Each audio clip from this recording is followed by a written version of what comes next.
We made USAA insurance for veterans like Martin. When a hailstorm hit, he needed his insurance to get it done right away.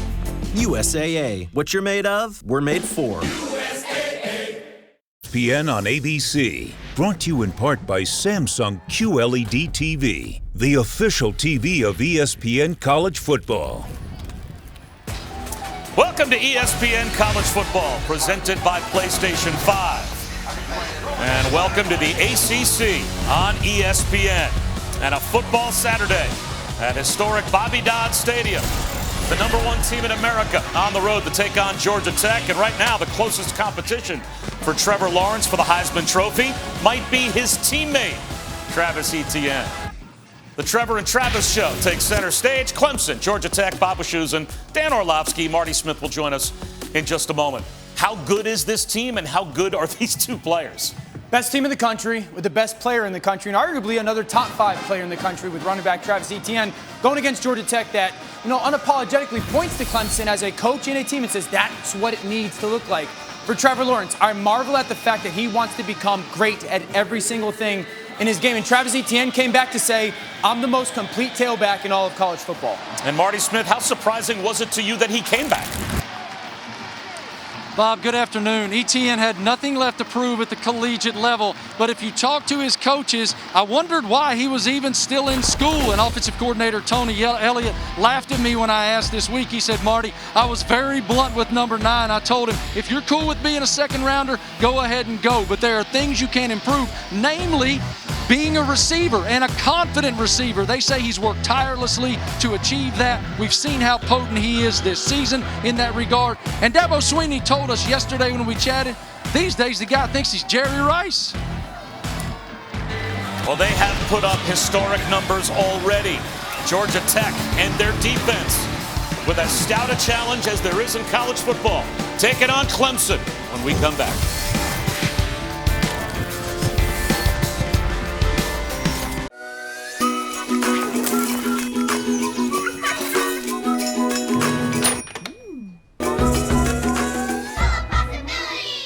Buy 3 participating items and save $20 at Fanatics.com. See WeAreTailgateNation.com for details. To me, the A in Chick-fil-A is for available. We can serve you in the drive-thru. We can deliver your food to your house. We have delivery partners, and we have our own delivery system. Home can be wherever you choose. You don't need to go anywhere else. On Sunday, maybe, but that's about it. The A in Chick-fil-A stands for a connection. Having the opportunity to have a positive connection with the guest, I think is really cool. It is kind of a fun challenge to try to make that person's day. I don't know, it just makes life better. Like, why not? You're watching the Dr. Pepper Championship Drive Game of the Week. Bob Wischusen, Dan Orlovsky, and Marty Smith. Bobby Dodd Stadium, the oldest on-campus facility in college football, the site for Clemson. Georgia Tech.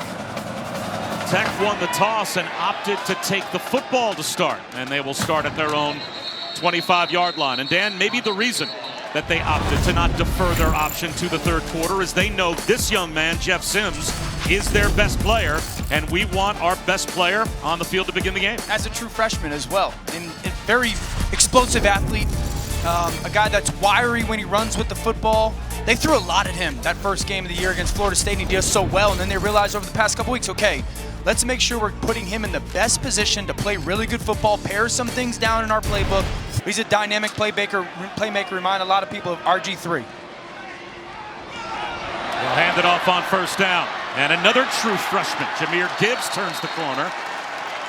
They have the hope that this freshman running back and this freshman quarterback are going to spend the next at least minimum 3 years together, turning themselves into maybe a Trevor Lawrence, Travis Etienne type combination. And now they'll face 3rd down and 5 as Gibbs is tripped up behind the line of scrimmage. I think they're both really good examples of the vision for Jeff Collins, Georgia Tech's head coach, of he truly believes this is the epicenter of college football moving forward, and that they could become, again, another national championship program. And he goes, I got Sims, I got Gibbs. Those are 2 examples that recruiting will matter for us moving forward. Now it's Jemias Griffin in the backfield to the right of Sims on 3rd down and 5. 4-man rush. High throw, incomplete. Sheridan Jones had the coverage on Malachi Carter. So it looks like a 3-and-out for Georgia Tech to start. And great coverage by Jones. Just a punch on Malachi Carter's chest. Throw off that timing. Really good start for Clemson's defense. You saw the rush defense on second down be dominant, and then third down, get off the football field, force the punt. Presley Harvin kicks it away to Amari Rogers. And Rogers lets it bounce sideways at about the 31-yard line. Well, you're hoping someday Jeff Sims can become the best player in college football. This guy is the best player in college football. He's lost one game in his career, and of course it was last season, the national championship game. #1 on our ESPN.com Heisman Watch. Why not? He's going to be the first pick in the draft. Oh yeah, lock it in. Lock it in. I think that the thing that I appreciate about him the most is his self-awareness. Like, he knows exactly who he is, what he's great at, and what he needs to work on, and he's admitting it. And he's a special player, probably more a special person. Hasn't thrown an interception in a year, and he's going to go downtown on first down. Man-to-man coverage and off the fingertips of Frank Ladson, who had a big drop that could have been a touchdown last week. And that one just barely missing a house call. Beautiful play call, little flash fake. Ladson wins downfield. It's a great throw by Trevor Lawrence. That's the throw they want Ladson to go make. Talented enough to go do it. Dial it up, and it's the perfect call. Have to go make that catch. ETN's first carry. And now it will be 3rd down and 5 for Clemson. And ETN with a bit of a hobble as he heads back to the huddle. And let's see if he stays in the game. He's looking over to the sideline. He's going to stay on the field.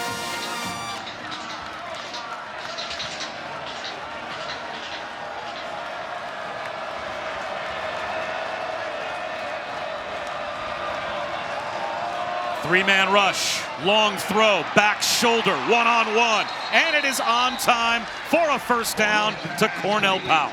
How good is this? How about the throw from Trevor Lawrence? Just watch the pace of the football, the trajectory. He'll take a little off of it, back shoulder, to allow Powell to track it, adjust his body, and go make that catch. Outstanding by the quarterback.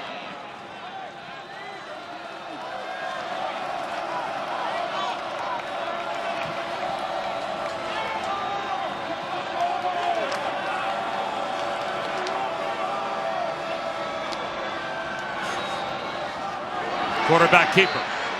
And Lawrence sprints for nearly 5 yards. It'll be 2nd down and 5. I think that's something that Trevor Lawrence has shown this season, is growth when he's a runner of the football. Now, last week against Miami, he takes a massive shot. But just the awareness, you're a big physical athlete. When you get 5-6 yards and there's a guy near you, just get out. You don't have to take those hits. Tunnel screen, and Amari Rogers bottled up after a gain of 1.5 yards. Well diagnosed by Trey Swilling. He'd been out the last 3 games since opening day with an injury, so it's good to have him back. And now it's 3rd down again for Clemson. That was a really good diagnosis by Trey Swilling of just seeing that two-sided screen and kind of firing his gun. 3rd and 3, this is where Clemson can live, though, because there's so many options to, okay, tight end 88, Brendan Galloway, like, he's a matchup problem. What are you going to do with Travis Etienne? You going to put a linebacker on him? Those are the questions that Georgia Tech will have to answer today.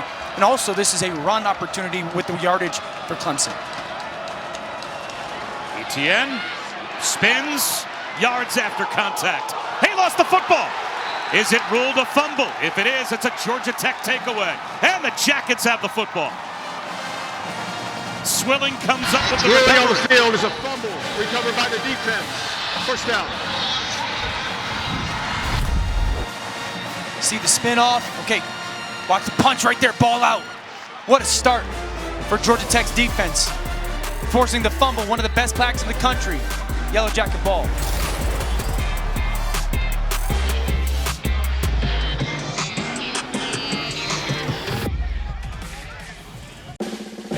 We made USAA insurance for veterans like Martin. When a hailstorm hit, he needed his insurance to get it done right right away. USAA. What you're made of, we're made for. The mission? 183 string lights, 11 uplights, fresh paint for 2 social areas, and 1 newfound artistic obsession. Yes, you turned retirement time into a topiary triumph worthy of the Home Improvement Hall of Fame. Practically in the blink of an eye. That's vision accomplished. Whatever you set your sights on, VSP Vision coverage will help you see it through. Enroll at work or buy your own plan. Learn more at VSP.com. Giveaway this season for Clemson's offense. Travis Etienne coughs it up, and Georgia Tech has a takeaway. And now Jeff Sims, the true freshman quarterback, back to work at his own 22-yard line. Play action on first down. Steps up. He lost the football. That was ripped away, and Georgia Tech got it back. Miles Murphy, another true freshman, was able to knock it free, and Sims bailed out by one of his offensive linemen. Murphy, left side of your screen, watch him beat the guard. Okay, inside that tackle with that rip, because the pressure's coming outside and just the effort to get to the quarterback, the rip at the football. Break for Georgia Tech. Clemson's defensive line, so violent off the ball, so explosive off the football.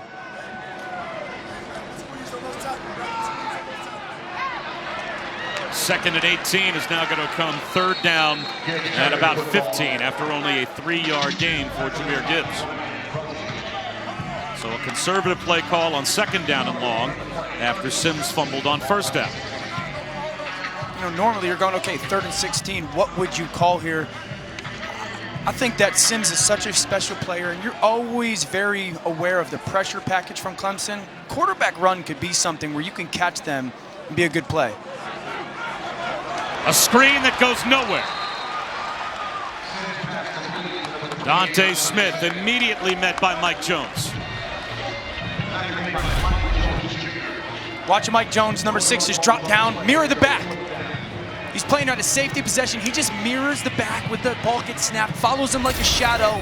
Once that ball's thrown, drives to the tailback. Outstanding awareness by the sophomore Mike Jones. We talk about a really good defense turning a lost fumble into nothing. Yeah. They're about to get the football, you'd think, with really good field position after a 3-and-out and a 9-yard net loss after the fumble recovery for Georgia Tech. Harvin to midfield, Rogers returnable. And he gets tripped up, but well across the 50. They'll mark him down at about the 41-yard line of Georgia Tech. Plus territory for Clemson next. Who is USAA made for? It's made for him, a veteran who honorably served. And it's made for her. She's serving now. We also made USAA for military spouses and their kids. Become a member. Get an insurance quote today. Experience the Xfinity Sports Zone, where you can find games, news, and highlights all in one place, right on your TV. Now that's simple, easy, awesome. Click, call, or visit a store for details. Something to believe. ESPN, home of the College Football Playoff. College football on ABC is presented by PlayStation 5. Play has no limits. John Heisman coached at Clemson, then moved to Georgia Tech, and his namesake trophy right now, according to ESPN.com, the top 2 on the list both play in the same offensive backfield at Clemson. Trevor Lawrence and Travis Etienne. Be interesting to see what kind of a resume Justin Fields can build with the Big Ten starting so late compared to the rest. Low throw and a miss from Trevor Lawrence. Now, if you want to win the Heisman, you can't do this if you're Travis Etienne. Well, talking to defensive coordinator Andrew Thacker for Georgia Tech, it's wrap, squeeze the ball carrier, and rip. And that's exactly what they did there. Wrap up, squeeze him once you wrap, and then everybody go ripping up that football for Georgia Tech defensively. That's not the first time that Travis Etienne has seen that today. It won't be the last time. It is a focal point for the Yellow Jacket defense. Curtis Ryans and Charlie Thomas combined to knock that ball out. Here's Lawrence off play action. Bullets one to the sideline. And that is good for a first down. Getting a toe down, the freshman, E.J. Williams. This is just a ridiculous throw. Just watch this football just get ripped to E.J. Williams. Really good awareness of where he is on the sidelines to get that foot down. That's one of those honey hole shots where you got to go up over the corner, in front of that safety before both those guys close, and it's got to be on an absolute line from Trevor Lawrence. ETN for 1 yard.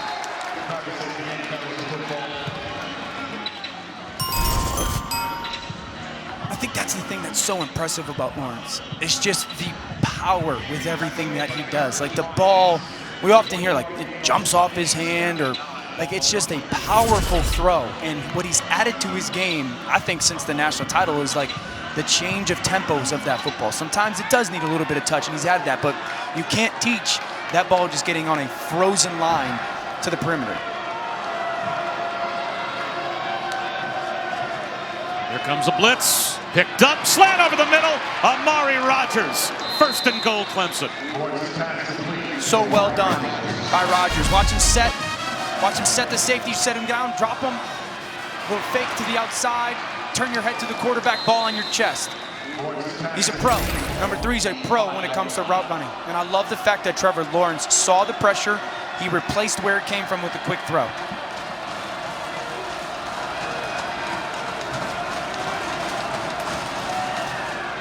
Back shoulder, end zone, easily done for the touchdown to Cornell Powell.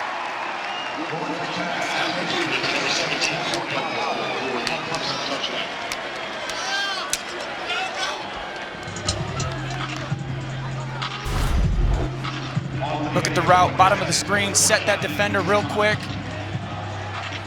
Great throw by Trevor Lawrence. Outstanding body control by Powell. Saw the back shoulder on 3rd down before. See it down in the red zone for a touchdown. The 11th touchdown pass of the season for Trevor Lawrence. And the first caught this year by Cornell Powell.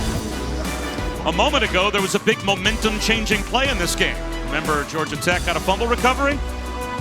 Clemson? Not so fast.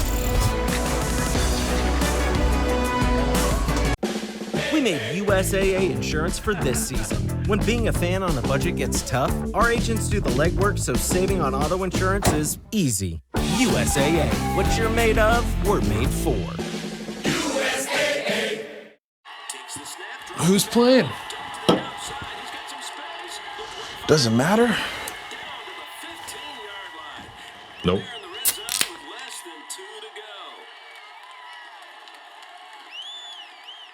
This season, for every field goal and extra point made by participating universities, Allstate will make a contribution to the university's general scholarship fund. We thank Allstate.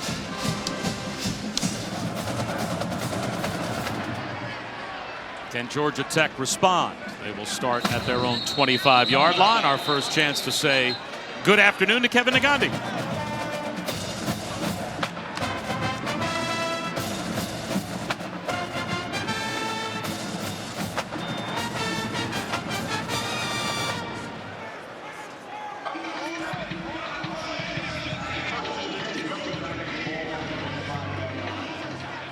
That's great news. I mean, obviously anyone Coach Saban's age or older, you hear the diagnosis as Sims on quarterback run breaks a tackle in the backfield, gets back to the line of scrimmage. He said he was asymptomatic all the way through, and if you get 3 negative tests all 24 hours apart, well, they presume that that is a false positive that you received a few days ago, and so Coach Saban will be out there when number 2 meets number 3 later on tonight as Jahmyr Gibbs weaves his way for about 3 yards. And this is the SEC's way of handling coronavirus and their testing and whatnot. Their protocol and process. Alabama did a great job with it, of following it. Coach Saban did a great job with it. And at the end of the day, this is awesome that he's healthy, feeling good, and gets to coach his football team. Here comes a blitz on 3rd down. A screen behind it to Gibbs. He's got a first down and more. Nice patience shown by Jeff Sims to wait for the rush to come through and finds Jahmyr Gibbs. Pressure off the left, right? See Spector drop out, number 10. Great patience by Sims to allow Gibbs to leak out. Huge conversion for them. 3rd down, and I think that's got to be their formula. When you get into those 3rd down situations, just roll the dice, anticipate pressures coming. How many different ways can you throw the ball to 21? Play action. Sims, he's going to look up top. He's got one-on-one coverage. He's got Jalen Camp. Touchdown.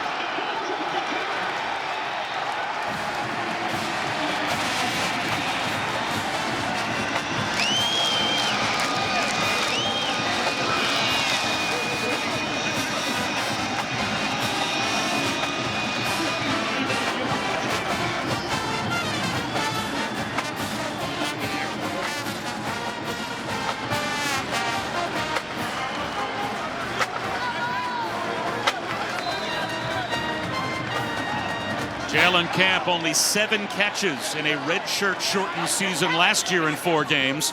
He's already got 15 catches and 2 touchdowns this year. And that is a huge one for the Yellow Jackets. How can you affect certain secondaries? You're going to see a deep cross by this receiver up top. That's going to take that safety. Let's play it and show the route by Jalen Camp. Beautiful job of motion, getting that safety. Now freeze it. Jalen Camp, now you have to beat that one-on-one matchup.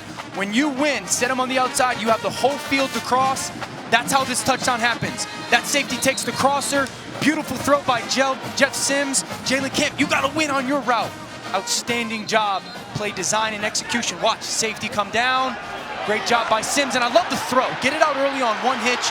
Understand you can bring him across the field, Jalen Camp, for the Yellow Jacket touchdown.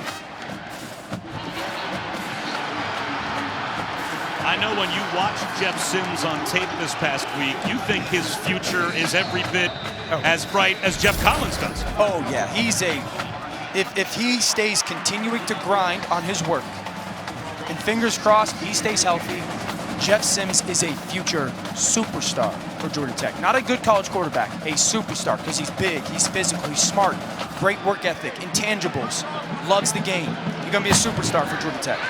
N.J. Dixon on the run back and spins and stiff arms his way to about the 16-yard line before he's driven out. We'll call it the 17, and we'll check in again with Kevin.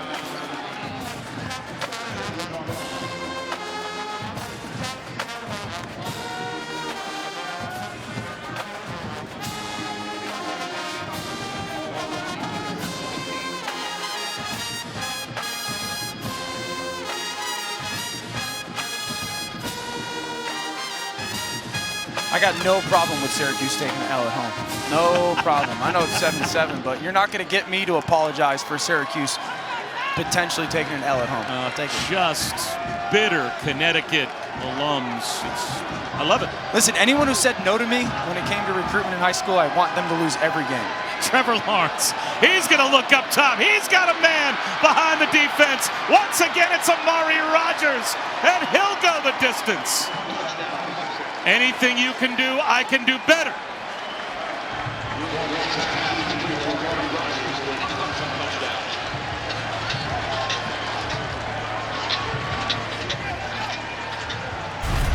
Very traditional concept. You're going to get the tight end to come up, hook. That's going to grab that safety. This is going to be Amari Rogers on that deep post. Once that safety jumps up on that tight end, right there, that safety jumps up. Amari Rogers got outside leverage. Easy win for Clemson offense. Listen, too talented, too good of a football team to make it that easy on this offense. Hey, T. Higgins is gone. Justin Ross, he's out at least for this season with a congenital spine fusion in his neck. Those are NFL-level wide receivers that are gone. Don't worry. This is a traditional. Clemson's got more. Yeah, this is a traditional play. That's called like Fox 2 X and Y hook, where you just sit that tight end down in front of a safety, and then you got outside leverage on Amari Rogers, and that's easy for him. Watch the patience off the line of scrimmage. Great eyes by Trevor Lawrence. Little play fake, confirm what I'm seeing, and then great trajectory. Again, beautiful air on that throw, but that's too easy for 16-3. I think 3's route running is so special, and we kind of box him in as a slot receiver, a possession guy. But when you can run routes and you know how to set defenders, meaning when you get up to them, where to lean, where to place your feet, the way to nod, it doesn't really matter how fast you are. You can win strictly off your route running ability. Amari Rogers does it really well. Let's see how Georgia Tech responds again. They recover a fumble, give it right back to Clemson, and give up a short field touchdown. Then they respond with a deep ball. They give up a deep ball, so now it's back to the true freshman Jeff Sims, and kickoff week 6 with Sunday NFL Countdown at 10 a.m. Eastern on ESPN tomorrow. Before Tom Brady and Aaron Rodgers square off, an inside look at what life is like backing up the game's great quarterbacks. And then Monday Night Football. Kyler Murray and the Cardinals take on the Cowboys in Dallas, 8 Eastern on ESPN. ESPN Deportes and the ESPN app. The Cowboys, they responded very well in the immediate aftermath of the Dak Prescott injury. As Georgia Tech goes to work, Sims, he may have had the ball taken away on a low snap. Clemson's got it. Disaster for Georgia Tech. KJ Henry gets a gift on the low center exchange that Sims couldn't handle. Low and left for that quarterback snap in the shotgun. KJ Henry just explodes off the ball and gets to it. You can see Sims trying to gather it right there, and KJ Henry's just right there. Easy pickings for him.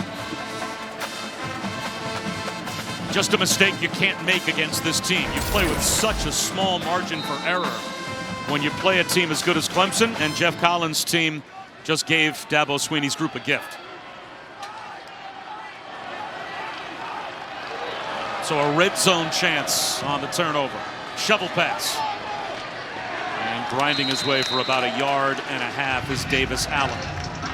This is why the bad snap happens, right? Clemson will always put someone on the center's head right there. So that center has to snap the ball, get his hands on his guy, and block him. Now watch the ball. It's going to go low left right there. That's exactly why. That's why Clemson is so willing, and teams are so willing to put someone on the center's head every snap, because it's challenging for that guy to think, okay, I got to make this snap, and I got to move, and I got to get my feet right and get hands on that defender. It's very difficult, and that's the advantage of a 3-4 defense.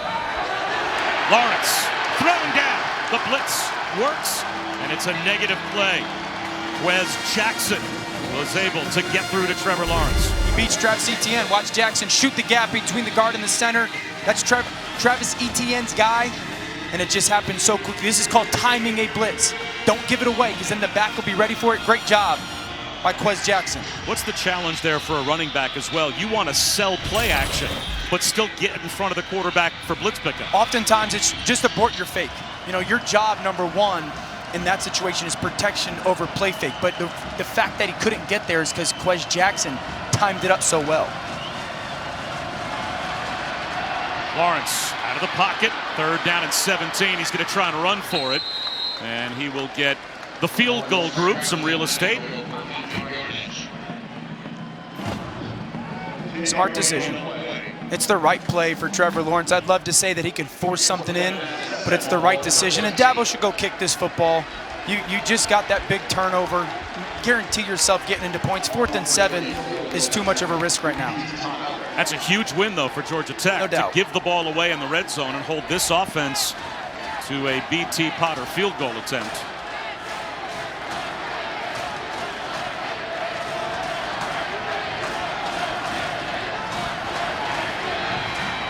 And for 30 yards out, Clemson is able to grab 3 points off the takeaway, and they have a 10-point lead. Well, later today, 11th-ranked Texas A&M in Starkville to take on Mike Leach and the Cowbells. Mississippi State hosting the Aggies at 4 Eastern on ESPN and the ESPN app. Jimbo Fisher, that was some kind of win. Really the first signature win, it seems, at A&M for Jimbo when they took down Florida. I think a lot of us have been waiting for it, right? Especially with Kellen Mond at quarterback, such a, a really talented player, and then Jimbo has come with such expectation for them to kind of have that win with Kellen playing so well, especially later in that football game. It only takes one, right? It only takes one for a program to go, okay, we're here, we are who we think we want to be type thing, and I'm excited to watch them continue to play for the rest of the year.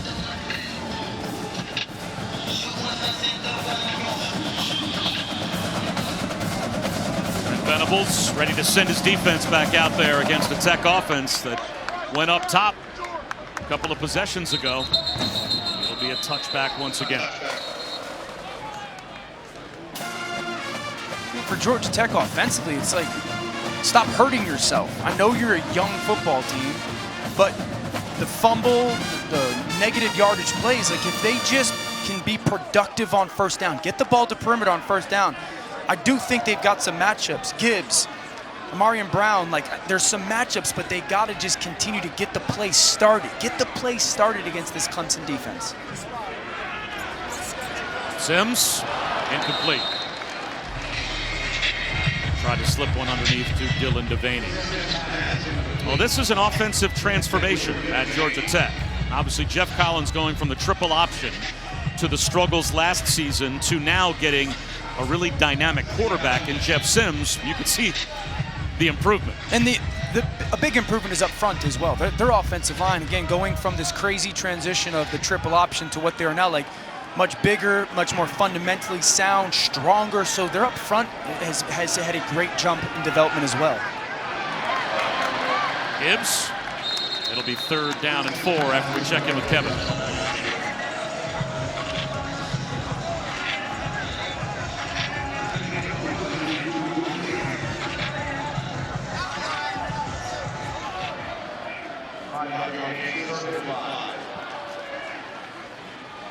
And here comes a blitz for Clemson. Under pressure, Sims tries to turn the corner and can't do it. Hard to beat the speed of this Clemson defense as he was brought down by Andrew Booth. You're trying to play with tempo and kind of beat the call from Clemson. They get it in. Here comes the pressure. Sims does a good job of sitting in the pocket. Okay, nothing's there. Let me go. But then there's the reaction by Booth. You know, he's playing in his zone, allowing that mesh to happen. The quarterback commits the run. Let me go get him. So it's not only the play call, it's the discipline of execution by the Clemson defense.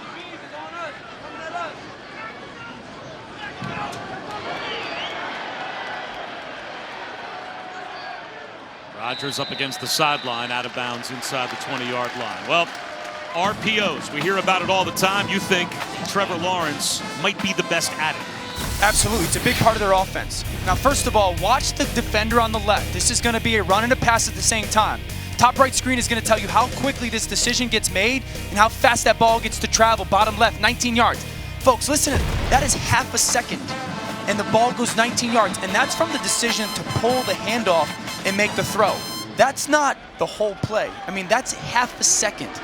That's why it's such a big part of their offense, because he's incredible at it in the way fast he gets through it mentally, but the power of the throw is remarkable.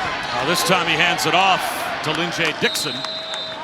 Dixon picks up about 5 yards on 1st down. Could you do that? Half a second, throw the ball 20 yards? I can't get out of bed in under 5 minutes. What could I do in half a second? Well, but I think, you know, we minimize the RPO, the run pass option. We think it's such an easy play. This kid does it just at a 10 out of 10 level in every aspect.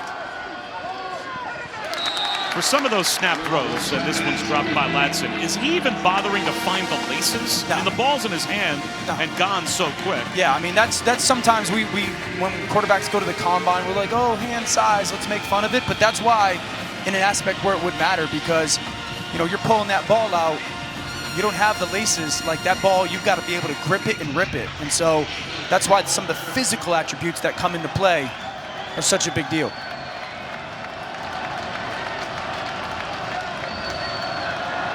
Blitz picked up, and the 1st down picked up, Marty, as well by Trevor Lawrence. Guys, we're out of superlatives to describe Trevor Lawrence and just how unbelievable his command is of this offense at Clemson. And Andrew Thacker, the defensive coordinator at Georgia Tech, told us this week, 16's as talented as any college football player I've ever seen, as he throws an interception. Right on cue. Marty, the announcer jinx, works to perfection as Amari Walton off the pick, brings it back into plus territory, and Georgia Tech has the football back as Trevor Lawrence throws his first interception in a year. The pressure is part of it, but I just want everyone to watch at about the 34-yard line. Watch the punch by the corner on the receiver. Just watch, that throws him off right there, right? Punch right there. That just throws off his timing, his steps for Powell just for a second. Terrible decision by Trevor Lawrence. I'm not saying the pressure doesn't matter, but everybody doing their part for that defense is huge. And that punch just made that receiver just a second slow. Outstanding defense in all 11 aspect by Georgia Tech. Here's Jahmyr Gibbs breaking tackles. He picks up 7. Well, that pressure from Antonius Clayton forced the first interception for Trevor Lawrence since last season at Louisville. By the way, which broadcast crew called that game last year? Clemson at Louisville? Yeah, that would be us. You're welcome. Yeah, Clemson fans, we are the cooler, and we apologize. Bunch set at the bottom of the screen, and Sims will roll the other way on quarterback run. and get tracked down well short of the first down. So it'll be 3rd down and 2.5, close to 3. That was a great play by Nolan Turner in the open field. He's got to shed the block of Gibbs and then go make the tackle. So a really good job of open field, shed block and tackling. 3rd and 2 here, like you see the space that they've created. Like this should be quarterback run in some aspect. A little flip shovel pass. And now what do you do if you're Georgia Tech? I would think this would be 4-down territory, knowing you can't trade field goals with Clemson, and this is a long one to begin with. This is remarkable. I mean, the decision, that could end up really bad. That could end up really bad, but you know what? I love the instincts by Sims. They should run to the football and try to get some snapped off here. Got to go for it, and they will. And they won't get it. Jahmyr Gibbs brought down for a loss of at least a couple of yards. Valen Spector came through and helped in support on 4th down, and Brent Venables' defense gets a takeaway on downs. Just a change to the line of scrimmage. I mean, Pickney just pushes Ryan Johnson back. Down and recovered by a player other than the fumbler. It has been returned to the spot. Just a dominant defensive line performance by Clemson right there on that play. Now, I loved the tempo to the line of scrimmage, but Ten's a special player. Like, he's got to have the option to keep the football there. Got to have the option to go, okay, zone read. If I like that defender closing, like I can go one-on-one out in the perimeter, because you're not going to push Clemson's defensive line around tackle to tackle. Yeah, that was going to be my question, as this should take us to the end of the first quarter, you would think. Trevor Lawrence back to hand one to Etienne. He gets to the sideline and picks up 4. Regardless of the execution, just the general philosophy of calling a play for your offense in short yardage. You're Georgia Tech against Clemson, and you think you're going up the middle. Know thyself, right? And a big part, again, I love the tempo, but in that moment, that's where you want to be like, I caught you off guard. Not with my physicality, but with my mind. You know, think of, you're thinking something else, and I'm just going to go just a step further. Clemson with a 10-point lead at the end of the first quarter, in spite of a couple of giveaways. Cornell Powell with a touchdown. The answer by Georgia Tech. We'll be back after this message and a word from our ABC stations.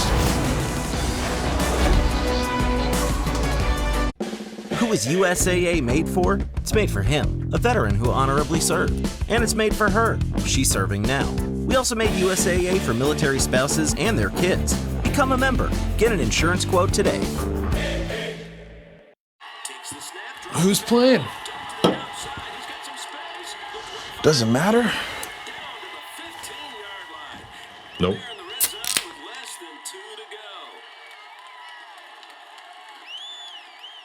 ESPN College Football presented by PlayStation 5 as we continue Dr. Pepper's Championship Drive Game of the Week.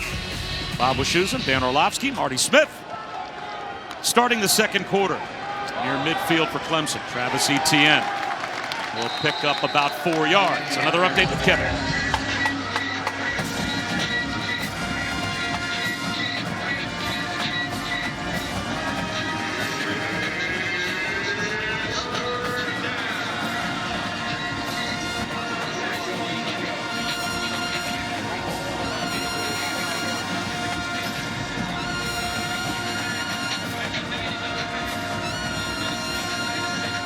Nothing Kentucky. 2 pick sixes. The Fighting Jacob Tammies are ecstatic. 3rd down. And a long 2, close to 3 here for Trevor Lawrence. A bullet to Rodgers. To midfield, an easy 3rd down conversion. That's an easy concept for Lawrence and Amari Rodgers to have. That's a choice route. You tell Amari Rodgers, like, defender inside, you break out. Defender outside, you break in. He's such a smart and cerebral player. He understands the tempo of that route. Just an easy catch and throw for both him and Trevor Lawrence. Etienne. 2-yard gain. David Curry, and on the stop for Georgia Tech. Yeah, really good job, Georgia Tech defensively so far in the run game of, and Bob, you heard me say this all the time, like playing vice football. Somebody's got to stay outside, somebody's got to stay inside. We both have to do our jobs for it to work. And you can see when the plays are successful for them, it's the discipline of the execution by their defense leverage-wise. Four-man rush. And a pitch and catch first down again. As Lawrence is able to find E.J. Williams, a true freshman that went to the same high school as Justin Ross. And Dabo Swinney thinks he's Justin Ross with more speed. That's pretty scary. He called him freaky, just freaky athletic. And if he is faster than Justin Ross, then that would be an accurate description. Beautiful communication. You can see pressures coming at the bottom of the screen. Great job by Trevor Lawrence. A little pitch fake and a wide open seam route for Davis Allen. The tight end finds pay dirt. What a fake by Trevor Lawrence. Boy, it looked like he froze the entire defense with that fake pitch.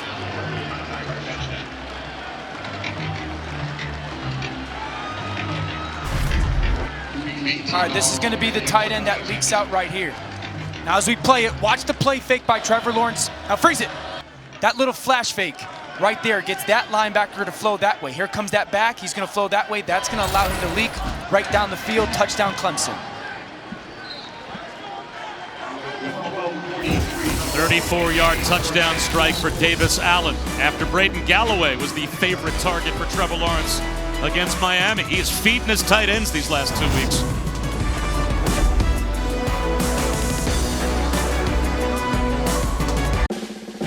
We made USAA insurance for veterans like Martin. When a hailstorm hit, he needed his insurance to get it done right away. USAA, what you're made of, we're made for. Tonight's the night for delicious tortilla bowls with flat bottoms. Easy to fill, easy to eat. Only from Old El Paso. This football season, buy 3 participating items and save $20 off Fanatics gear at wearetailgatenation.com. This week's college football rankings brought to you by AT&T 5G. Well, with Notre Dame playing an ACC schedule this year, 3 teams in the ACC are in the top 5. As Notre Dame takes on Louisville this afternoon, North Carolina in Tallahassee at 7:30 Eastern on ABC. And of course, the news of the day, Dan Orlovsky, Nick Saban cleared to coach Alabama against Georgia tonight. Huge deal. It's great for Alabama. That football game tonight is going to be strength on strength. Bama's offense, Georgia's defense. Dante Smith brought down at the 18-yard line. Versatility to this Clemson offense. Yeah, first of all, I love the type of throw to Cornell Powell, the back shoulder fade. Just watch the love on the football. Just take a little bit off it. Beautiful placement that allows the receiver to adjust. Okay, pressure coming off. Replace the pressure with that slant inside. I love the throw right on the chest. And then how about the touchdown? A little toss fake, get those defenders to overrun. And the throw is absolutely perfect from Lawrence to Allen. Clemson's offense, minus a few mistakes, has been flawless so far. This is the 7th time Georgia Tech has had the football. As Jahmyr Gibbs will pick up 2.5 yards. That's their 19th total play. This is their 7th possession. They have not had a drive go more than 4 plays. Their only touchdown drive was a 1-play strike to Jalen Camp. They would probably do well to keep their defense on the bench at least a little bit here if they can put together a march. Yeah, they need to get a couple plays, some momentum for their offense going. You can see right now, like, Sims looking to the sideline. Okay, we know what the defensive structure is. Do we like a play? But this is what's going to happen. Clemson defensively is going to change the look that they showed you. Play action. Again, he's going to take a deep shot. He's got a man behind the defense, but he overshoots Marion Brown as we check in with Kevin.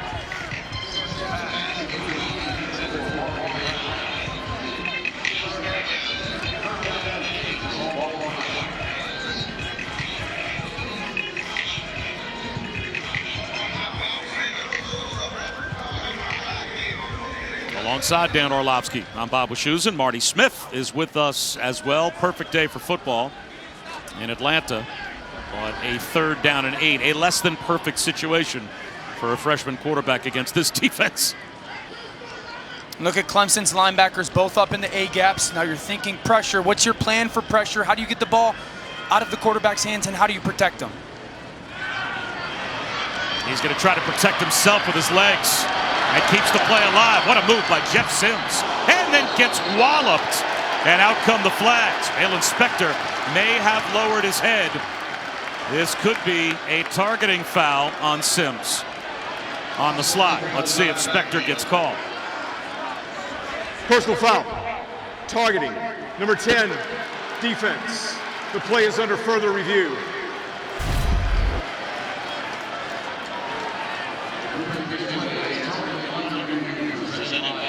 Great play by Sims. Spector with a big hit. We'll see what they say. They're going to review it. We'll come back with the decision.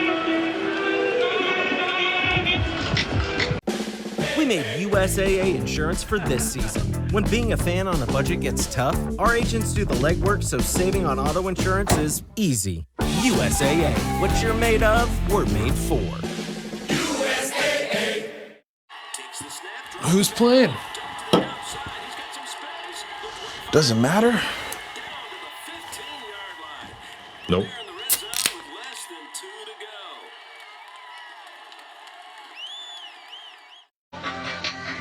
Well, smiles for Balin Spector because the targeting flag has been picked up, Dan, and rightfully so. Yeah, I think this is the right call. You can see he kind of keeps his eyes up. He's not leading with the crown of the helmet. There's no launch or lunge. It's just that Sims' feet get taken out from underneath him. That's why it looks the way it does. I like the way that was officiated. At first glance, you thought maybe crown of the helmet, but there also has to be an indicator of targeting to go along with crown of the helmet. A crouch with an upward thrust, a launch, and that was a very quick review by the booth. Amari Rogers with a fair catch for Clemson. Coming up at 4 Eastern on the ACC Network. Virginia takes on Wake Forest. And at 8, number 23, Virginia Tech hosting 3-1 Boston College at Lane Stadium. If you don't have the ACC Network, go to getaccn.com for instant access. That Virginia Tech-Boston College game will be a good game. Yeah, Virginia Tech last week, good team. Boston College halfly led, good team.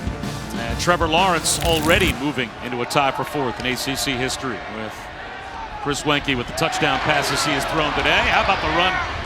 Just picking up 2 yards. Hard-working yards for Travis Etienne. He is tough to bring down, and that guy's tough to defend.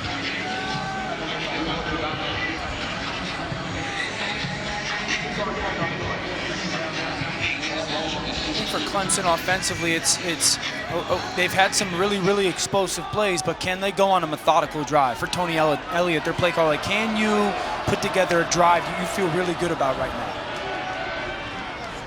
Etienne moves the pile. 2 yards shy of a first down. The 3rd down, Marty. Guys, when we talked to Dabo Swinney yesterday, he lauded his first unit on the offensive line, said, in fact, it might be the best first group he's ever had as the head coach at Clemson. Now, their depth is not what they've had in the past. They can't run players in and out the way they have in the past, but this first group, he said, is absolutely stellar. I think a big deal of that is right guard Will Putnam. He was the only kind of question mark for them moving forward. Was he going to be able to take the jump that he has? Lawrence to Etienne. Down the sideline goes Travis Etienne. Not just a 3rd down conversion, but a chunk play to midfield. Beautiful job. Watch the receiver coming from the left side of the screen, just kind of create traffic on Carpenter right there. Good job by Lawrence of getting that ball out in front, and then Etienne getting his head around. Really good understanding that you're going to get man-to-man defense, you'll create traffic by other people, and find where the leverage of the matchup is for the quarterback. That's Travis Etienne's first catch of the day. Dabo Swinney said that's where his game has made the biggest improvement as Lawrence rolls to his right. Fires across his body, and it's knocked away, intended for E.J. Williams. You know, Dabo Swinney told us about Travis Etienne. As a freshman, I would not have thrown him the football. And even after last season, when he had the decision to make about, do I want to go pro? And as Marty Smith talked about earlier, if I'm a 2nd-round pick, that's not really my goal. Right. Well, if you want to be a 1st-round pick, where do you improve? That's where you improve. And he has gone to a completely different place as a pass catcher. Swing pass to Lynn-J. Dixon. He gets a couple of blocks. And he's a yard away from a first down. NFL right now, it is about being a pass-catching back. You know, look at all the good NFL offenses right now with Aaron Jones in Green Bay, McCaffrey in Carolina, Alvin Kamara with the Saints. You have to be a pass-catching threat. And Etienne has become that this year. And now what does it do for Clemson's offense? It forces everybody to not just commit to stopping the run against them. They have to honor the whole field, but so it helps their team now, but it's also kind of changing the viewpoint of him as an NFL prospect for organizations. Lynn-J Dixon picks up the first down easily. 5-yard gain on 3rd down and 1, Marty. And Etienne's progression as a receiver, Sweeney told us, has also impacted Trevor Lawrence. He said Trevor's trust in what Etienne can do as a receiver now makes them even more dangerous. He said, look, there are times now when we can send everybody on a go route and just dump it right down to 9 on purpose and sit back and watch the show. But then also if they don't cover the go route really good, it just becomes a touchdown for your offense. Imagine that. Must be nice. Counter handoff to Dixon. Now the only player at Clemson to average fewer yards per carry than Etienne is Dixon. Travis Etienne's going to try and retire as a Clemson player, averaging 7 yards per carry for his career. Lynn-J Dixon's number 2 in Clemson history, right on his heels. What did Dabo say to us yesterday? Sometimes you just got to remember that the other guys are there. That's been a big part of this program, is making sure that people get reps. And he even said that about Lynn-J Dixon. We got to remember that guy's over there too as well. And sometimes it's okay to give him the football because there's really not this massive drop-off. And it speaks to the depth of a program and the years and years of big-time recruiting. Play action. Lawrence fires one over the middle. Wide open. Amari Rodgers leaps a man looking for the pylon. And he's out of bounds at the 1. Great eyes by the quarterback. Great job by Amari Rodgers in continuing to finish athletically. The hop over, almost getting into that end zone. Look at the eyes. Okay, look right. Confirm, look left. Now snap back and find Rodgers crossing the field. That's what it's called, post-snap recognition. Understanding and listening to your eyes and just confirming the things you see. Yes, great offensive line protection, but a quarterback has to know what the problem of the defense is when it comes to coverage and where to attack it. And Trevor Lawrence, that's the perfect example of it. Look, they got Pinckney and Bruzzy in the backfield. Yeah, that's some big guys. That's a true freshman defensive tackle at 300 pounds lining up at tailback. I'd call timeout too. We made USAA insurance for this season. When being a fan on a budget gets tough, our agents do the legwork so saving on auto insurance is easy. USAA. What you're made of, we're made for. USAA. Who's playing? Doesn't matter. Nope.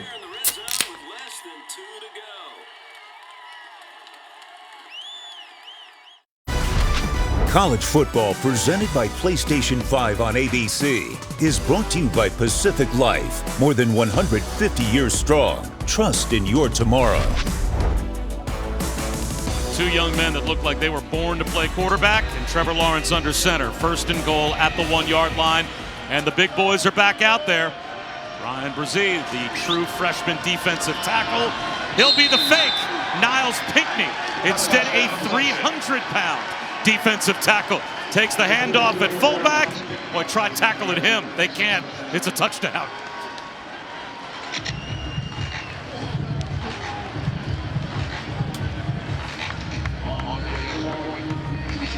Boy, whether it's back with that group with Dexter Lawrence, Christian Wilkins, that whole squad for Dabo Sweeney, or now the current defensive front group, he allows those guys to have some fun and occasionally score. And I think Potter that's why adds the extra point. That's why that stuff matters, though. You ask so much of your players and you reward them. Look at the celebration. I can't do that celebration, but that's good stuff by Clemson as a program. You just can have some fun with it, right? Work really hard and have high expectations, but have a lot of fun. It helps when you move people like that. And then, what do you tell the linebacker? Hey man, go stop those 300 pounds.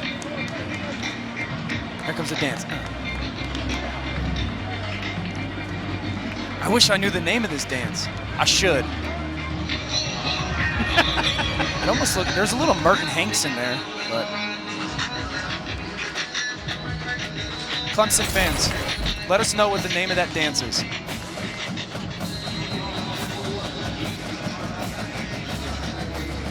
325 yards of offense put up by the Tigers here in the first half. We still have 7 minutes to go in the second quarter.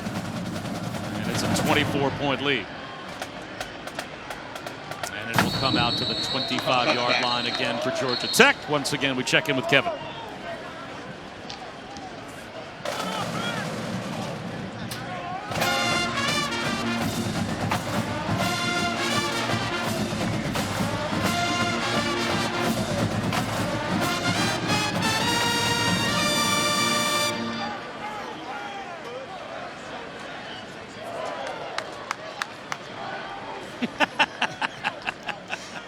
That's what Booker does when he makes double bogey. For the boogie down. High throw pulled in on the sideline by Jalen Camp, but he was out of bounds. It'll be 2nd down and 10. Again, great job by Nolan Turner, right? Your job is to get depth to the sideline. That's what forces that throw to just kind of extend Camp and just be a little bit out of bounds.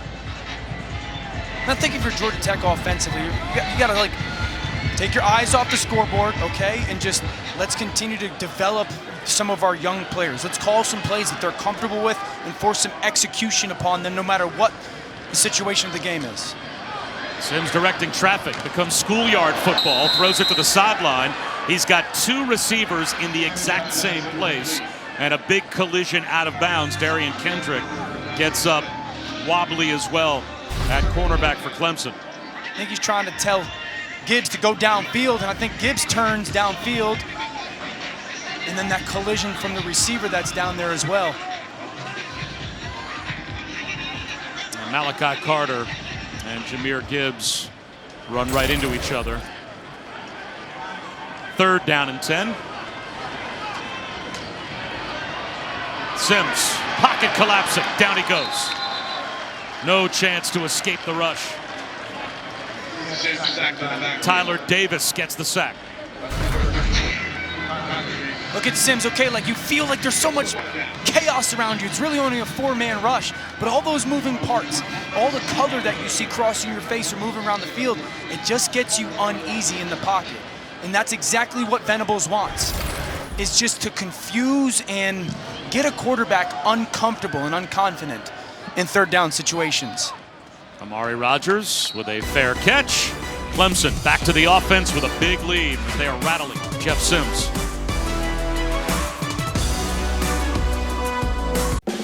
We made USAA insurance for this season. When being a fan on a budget gets tough, our agents do the legwork so saving on auto insurance is easy. USAA, what you're made of, we're made for.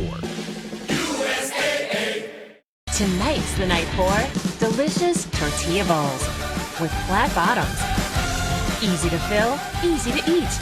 Only from Old El Paso. This football season, buy 3 participating items and save $20 off Fanatics gear at WeAreTailgateNation.com. Trevor Lawrence is one of the best quarterbacks in college I have ever seen. This dude has everything: size, arm, accuracy. He's a winner. I think he's got a lot of grit to him. It's nice to be recognized. The only award that I really care too much about is national championship. Well, Joe Burrow may have had the best college season we've ever seen last year for LSU. Certainly Ed Orgeron brings that to mind as Trevor Lawrence goes back to work on 1st and 10 and finds a pitch and catch out to the flat to Cornell Powell. But when you think about the totality, Dan Orlovsky, of Trevor Lawrence, with a flag down on the play, I don't think I can remember a college quarterback, maybe going back to John Elway, that is going to go into the draft being more well thought of by the entirety of the NFL than Trevor Lawrence. There is no foul for unnecessary roughness. 1st down. Well, Dabo touched on that a little bit this week, and I agree with him. Okay, so if we're going to go, okay, you want to play quarterback in the NFL physically, are you big enough? Yes. Is your arm powerful and strong enough? Yes. Can you change arm angles? Yes. Can you throw with touch and anticipation and accuracy and ball placement? Yes. All right, so nowadays in the NFL, it's about playmaking at the quarterback position. Screen here to Joseph Ngata, and he is able to pick up about 7 yards, but looking for extra, he coughs the football up. Really on the field is a fumble recovered by the defense. 1st down, Georgia Tech. 3rd giveaway here in the first half for Clemson. Just a quick wide receiver screen. Ngata, somebody that they're counting on. He's finally healthy. Spin, we talked about it.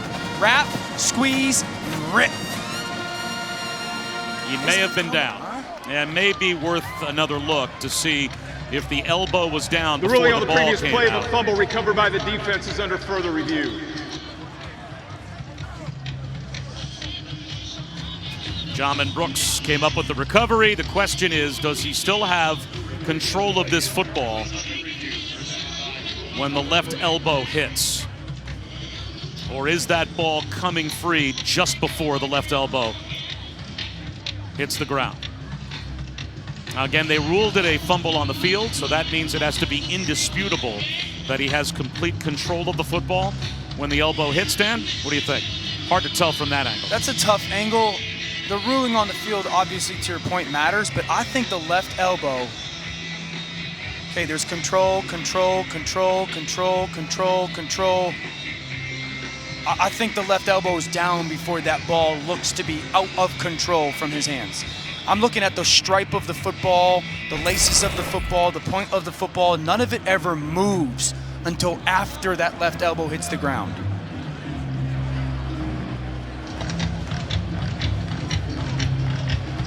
So with a 31-7 lead for Clemson, the hope for Georgia Tech is that they're going to get a takeaway here, but it certainly looks as if the elbow hit before the ball was lost by Joseph Ngata. So we're expecting this may go back over to the Tigers. That'll put Trevor Lawrence right back out on the field. And if you're Georgia Tech and you're thinking, okay, do we have the football? Your mindset needs to be, let's go take a shot. You know, that's worked for you offensively. You got to go find a way to take a shot. If this is an actual fumble, I still think this call is going to get overturned and this will be Clemson ball. But if you're Georgia Tech, you got to kind of start framing your mind offensively of what shot do you want to take.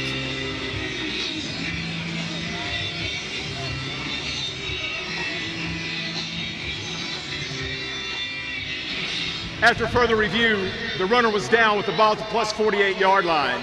It will be placed at that spot. It'll be second down.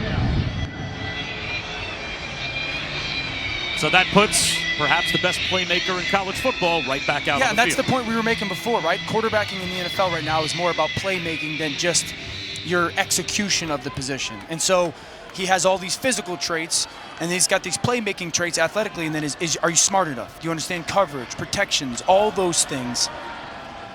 ETN picks up a first down. I mean, is there a box that he doesn't check when you look at the progression of his career from freshman year to now? That's the whole point. It's like, no, there is whatever box you want to create. If you want to continue to create these boxes of what you need at the quarterback position, he checks them all. He checks them all. Great decision maker, hardworking, leadership, intangibles, grind. Do you love football? Like, there's so many things that this kid, and Bob, he's not just good at them. He's not good at them. He's ridiculously elite at all of them. ETN, Marty picks up 7. There's also the fact that without Trevor Lawrence's conviction to play football this fall, we very well might not be here today. And in fact, college football might not be being played at all. Dabo Swinney told us he's on a board. And back during the pandemic, he got an email. And in that email, it said we might not be playing football. He said he hit reply all. This is ridiculous. He said, y'all go home with my players and tell them they're better off there than they are here. The mental health of these young men is very important. Lawrence over the middle for a completion. What is that, Bob? 15 yards? At least. JC Chalk. I'm not a play-by-play guy, brother. I'm trying. No, I thought you handled that well. I was expecting you were going to give me a little JC Chalk breakdown as well. But back to Trevor Lawrence. Thank you, gentlemen. So Dabo said he stewed on that email the whole practice. He had told his team in June, nobody has to come back here. Your scholarship is going to be good. Your job is going to be good. I want no fear here. And I want you to know, if you want to come back, I need to know it. And he said after that practice, he walked up to his team and he said, I'm going to challenge you. How many of you guys want to be here and play? And he said after that practice, Lawrence walked up to him and said, Coach, I got this. The next day, the We Want to Play movement began, and it became a watershed for this season's college football season. He said, Lawrence doesn't have to do that. He's going to be the #1 pick in the draft. It's his love for college football that was the catalyst. And over again, we've heard him say, to Marty's point, I am just trying to soak this in and enjoy the moment. A little shuffled pass forward on the trick play. Springs a run down the sideline by Brandon Spector. And he's all the way down in a goal-to-go situation.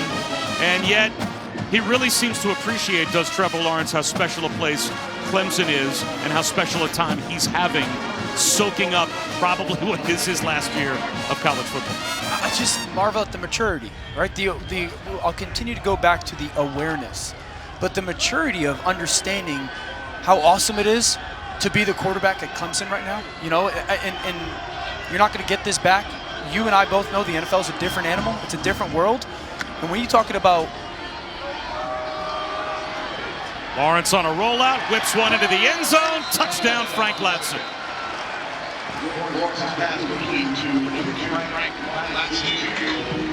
I mean, rolling to your left is hard for a right-handed quarterback. And for him to just do that and just throw an absolute line.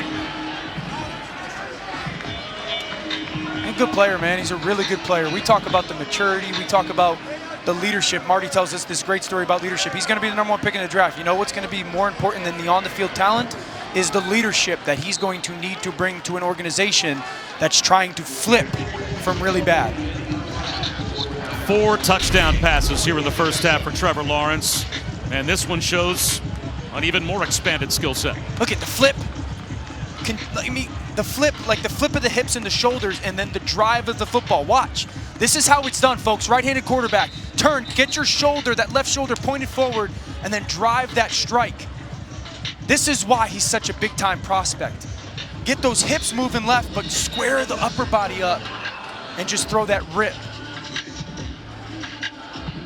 Well, as Marty talked about, and as you reinforced as well, the leadership with the We Want to Play movement, but he also was the point man along with Darian Rencher during all of the social injustice issues that permeated our country and certainly infected college sports very much back in the spring. And he and Rencher got together. They led the on-campus march. They led the social justice movement. He was one of the speakers in front of a large gathering on Clemson's campus. So, you know, Trevor Lawrence, he checks, as we said, all of those boxes. Not only the tangibles, but also the intangibles, as he was not afraid to use his voice to try and support his teammates. And I asked him, hey, what did you learn through all this about yourself when it comes to leadership? And he said, if you don't act, it's just words. I couldn't have done that at 20 years old. I just couldn't. I wasn't able to do that, but just his willingness to do that, his want to do that, and to put himself out there in a way. You know, to put yourself out there in a way is something that, as talented as he is, he's a significantly better person and leader of this team. And I love the shirt. Like, we need change. This is something that he's passionate about and he cares about for his teammates. Jeff Sims off play action, throws an interception. Using the stiff arm down the sideline, Nolan Turner. And once again, it is goal to go for Clemson.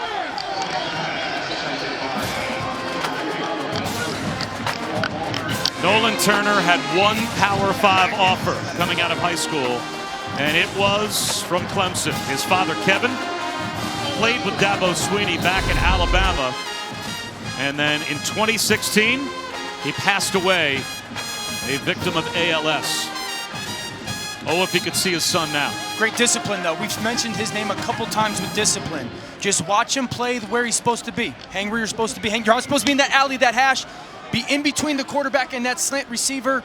And if you are, the quarterback will throw it right to you. There's something to be said for being fundamentally sound. Discipline with your eyes. Do your job. Perfect example has been Nolan Turner all half. ETN inside the 3-yard line. I think that sometimes gets lost in the Clemson defense because they're so exotic and talented. They're also very, very well coached and tied together. Everyone doing their job for that defense. ETN bouncing it to the pylon. Easy done for the touchdown.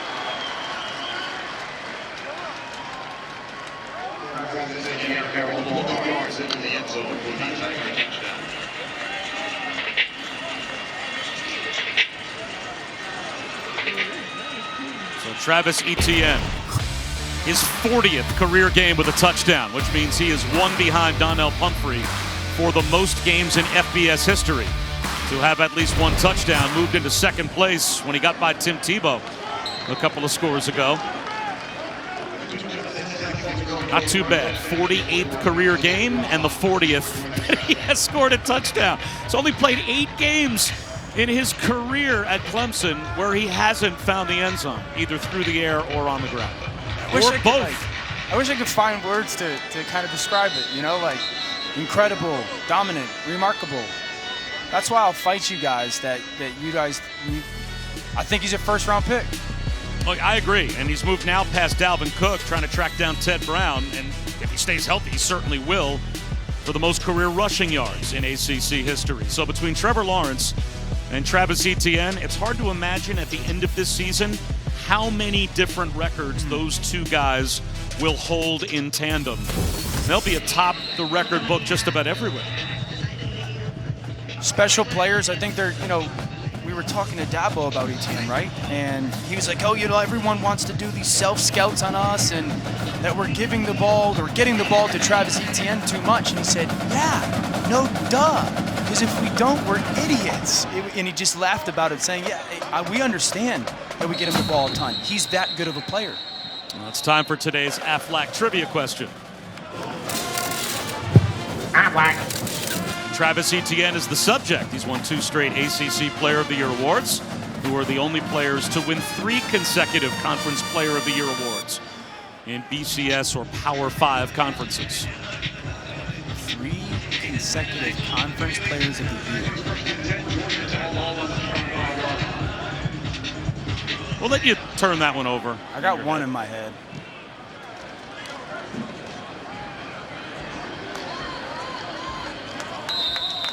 Jahmyr Gibbs for about 6 yards on first down. I'm a slow thinker. Give me a couple minutes to think about this one. Got a flag down on the play as well.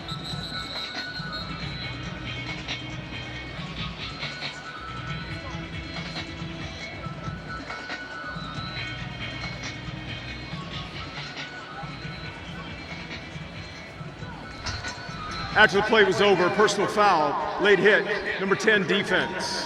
15-yard penalty and an automatic. First down. So Dale Inspector picks up the personal foul. And coming up, the State Farm halftime report. A couple of minutes away. Kevin Nagandi, Mark Sanchez, Booger McFarland are standing by.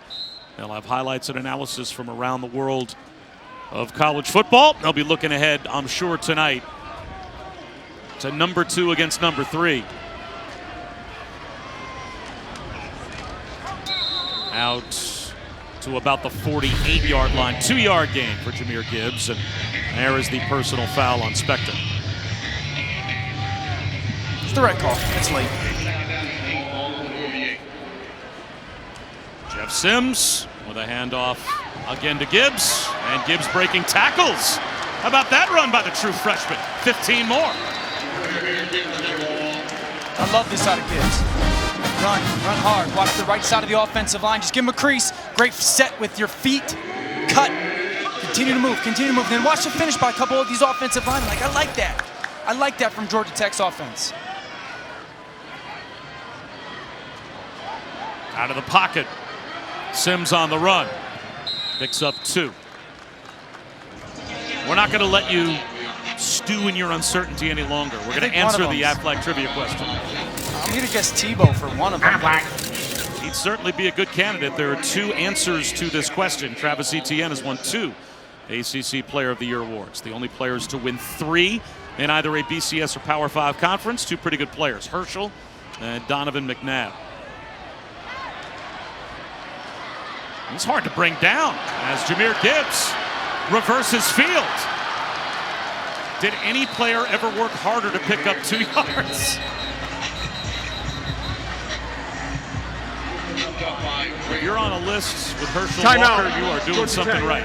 They're first in the half. Etienne side by side with Herschel Walker if he is able to win an ACC Player of the Year award this season. An early fumble erased by what has been a pretty good half with a touchdown on the ground and also some chunk yards through the air. We talked about him as a pass catcher, has been so good. Out to the flat real quick and then a swing screen. 3-4 yards, and then the vision, the finish. Bounce to the outside on the touchdown. Too much speed to the pylon. It was really complete. We talked about him coming back this year to become more complete. We knew he was great yards after the catch, physical runner, really good vision, understanding, but could you become a better pass blocker? Check. And could you become a better pass receiver? Check. Outstanding player for Clemson. Sims hit as he throws, tipped ball, incomplete. That'll bring up 4th down as the freshman Brian Brzee, the consensus #1 recruit in America, is tough to block. Brzee, he's getting to that point right now through 5 games. One-on-one, you can't really deal with him unless your offensive line is elite. Like you really feel good about your interior 3. He's big-bodied, he's explosive, he's violent, he's a wrecking ball. I think they call him the wrecking ball or werewolf, which tells you everything you need to know of how big time of a player he is. Timeout called by Georgia Tech with the play clock winding down before 4th down. Timeout, Georgia Tech. Their second of the half. This is a 30-second timeout. You know, for Georgia Tech right now, one, I would go for this. I like this out of Jeff Collins. I think that you got to understand that Clemson's going to throw a lot of stuff at you defensively. Now, as a play caller in that situation, especially with young players, your #1 job is to make things very clear for them, very black and white. Okay, listen, if they give you one safety in the middle of the field, I want you to work X receiver, the single receiver, down to a shallow cross, down to your back.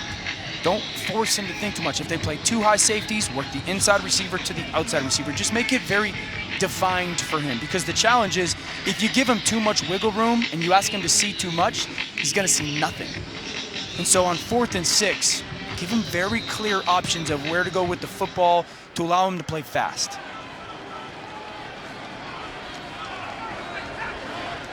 Jahmyr Gibbs, nowhere near the 1st down. Made the catch and immediately waffled by Trenton Simpson. 3rd and 10. Look at the pressure, look at the move around, Spector shoots the gap. You get a defensive end on a tailback, and then it's everybody.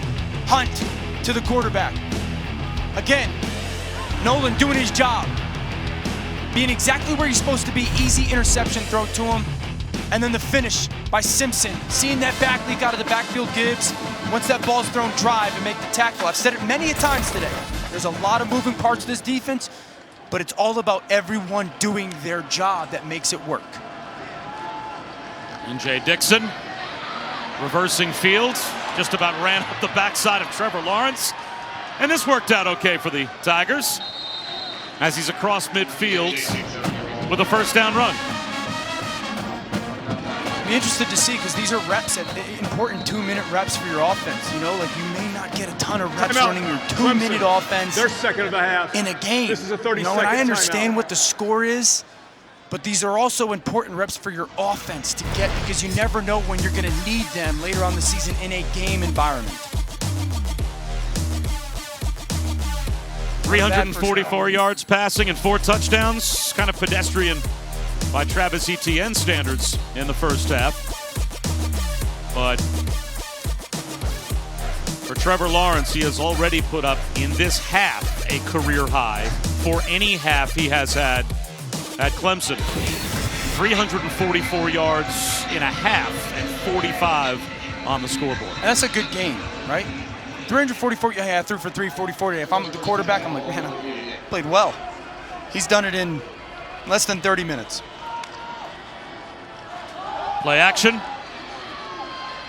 Lawrence out of the pocket. Just barely gets to the line of scrimmage, and he finds Davis Allen again. This is great pocket awareness. Wait, get to 4 in the progression. Not there, okay, leave. Eyes downfield. See Davis Allen there, great awareness of him on the sideline.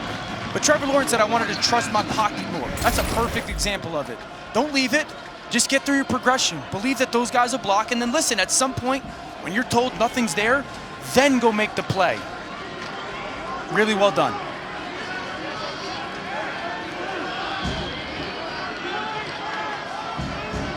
Yeah, one-on-one in the slot. Lawrence, back left corner of the end zone for Amari Rodgers, and they do it again. Another Clemson touchdown.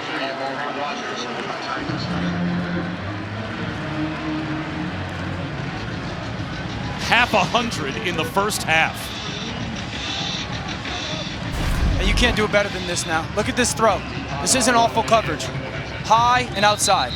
That is high and outside. That ball needs to be in a 4-inch by 4-inch box for it to be complete. And that is absolutely perfection by Trevor Lawrence and Amari Rodgers. I said it before the snap, it was one-on-one in the slot. They throw it right there, but it had to be a perfect throw. And again, it was. 52-7. And it's not halftime yet.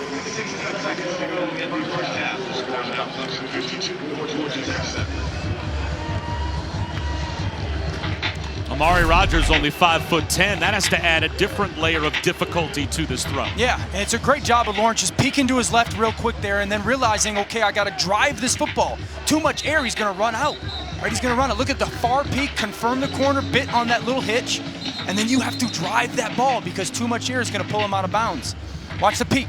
Peak left, bang, right there. That's the full picture there, folks. Like that's a full understanding. When I get to the line of scrimmage, I know what the defense is in.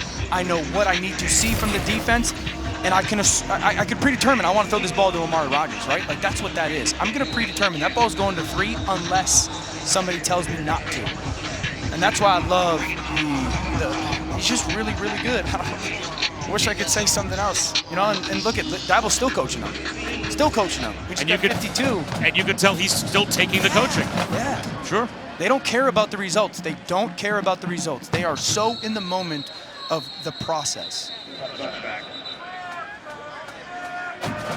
think that's why, you know, Bob, like that's where they are. And, you know, I said this to you guys this week. This is a new team, but it's the same program. Yeah, this is a different team than last year, but it's the same program. But Dabo kind of said to us this week, loving the opportunity to win more than winning itself, which was fascinating to me, that just the opportunity to go win the football game he loves more than the actual win. Well, it really came through a couple of years ago when all 4 of those big defensive linemen, the Christian Wilkins and Austin Bryants, you know, that group came back. Mm-hmm. They could have gone to the NFL earlier, and they wanted to come back, and they wanted to continue this culture that has been built by Dabo Swinney, and it's something that you hear players talk about over and over again, and we've now heard Trevor Lawrence and Travis Etienne talk about it as well. It's a really cool place for these kids to play. You know, Dabo said we're going to work really hard, but we're going to have a lot of fun. And when you hear their players talk and you hear him talk, like that's not coach speak. You know, they truly believe it.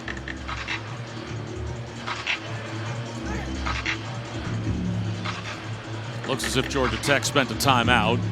Not sure why. A helmet came off an offensive player and stopped the clock with less than 1 minute to play in the half. By rule, this includes a 10-second runoff.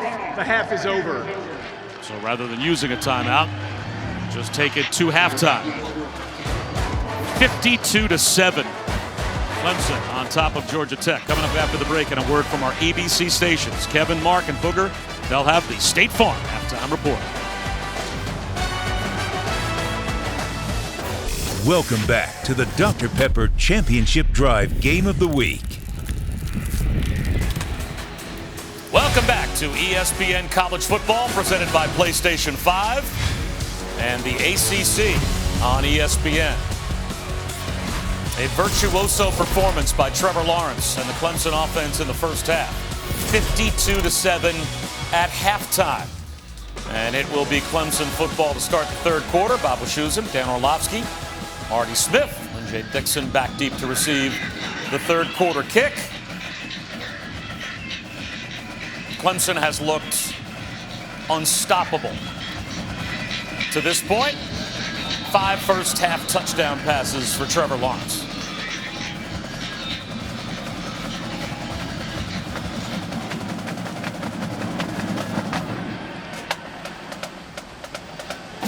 Returnable from the 1 for Dixon.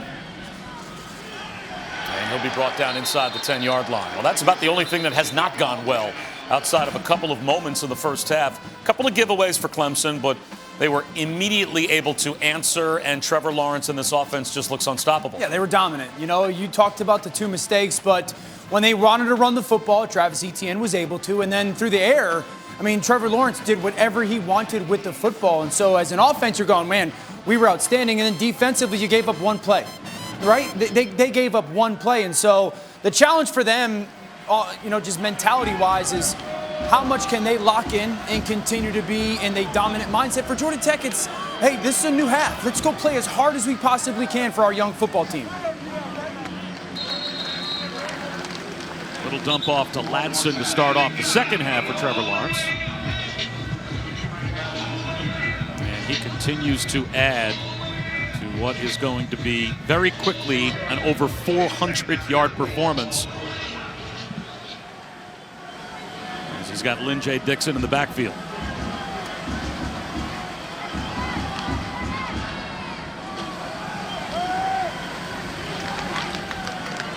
Picks up about a half yard. It'll be third down and a long 4 close to 5. Guys, I talked to Georgia Tech head coach Jeff Collins as he exited the locker room, and I said, in this situation, what do you say to your young men? What's the message? He said, Marty, I took him in the team room, sat him down, and I simply said, I love you.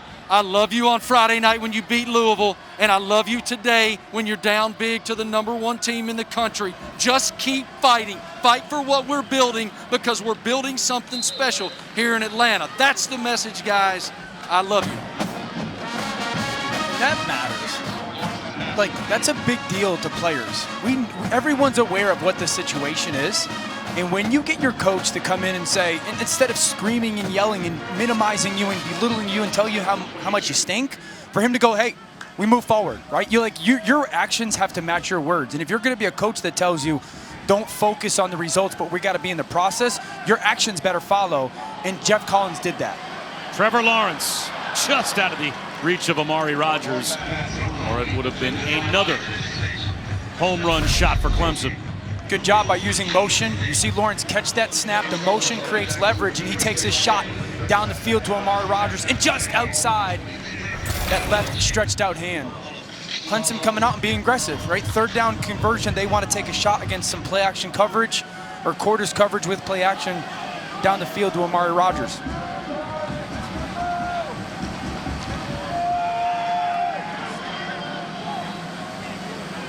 Low throw incomplete on second down and 10, intended for Ladson. Now it's third down and 10. Good job by Walton, just competing against Ladson there on that little kind of in-between go route, fade route, just compete. I think that's going to be Jeff Collins' thing. Like when he clicks on that tape tomorrow morning, he's going to want to see every snap and go, did you guys compete? I don't care if you got whooped or whatnot, did you compete? Third and 10. This has been such big Amari Rodgers down. I want to see Trevor Lawrence trust the pocket here, hang in there and get through a progression.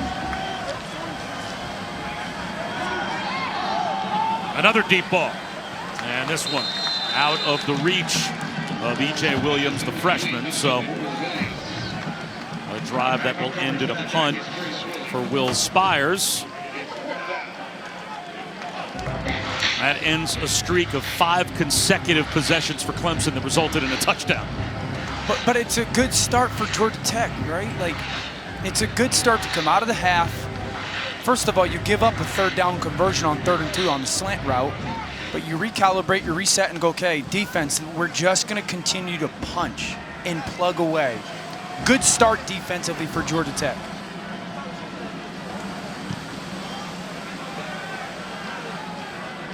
Good punt from Spires all the way down inside the 25-yard line, and an immediate stop on special teams for Clemson.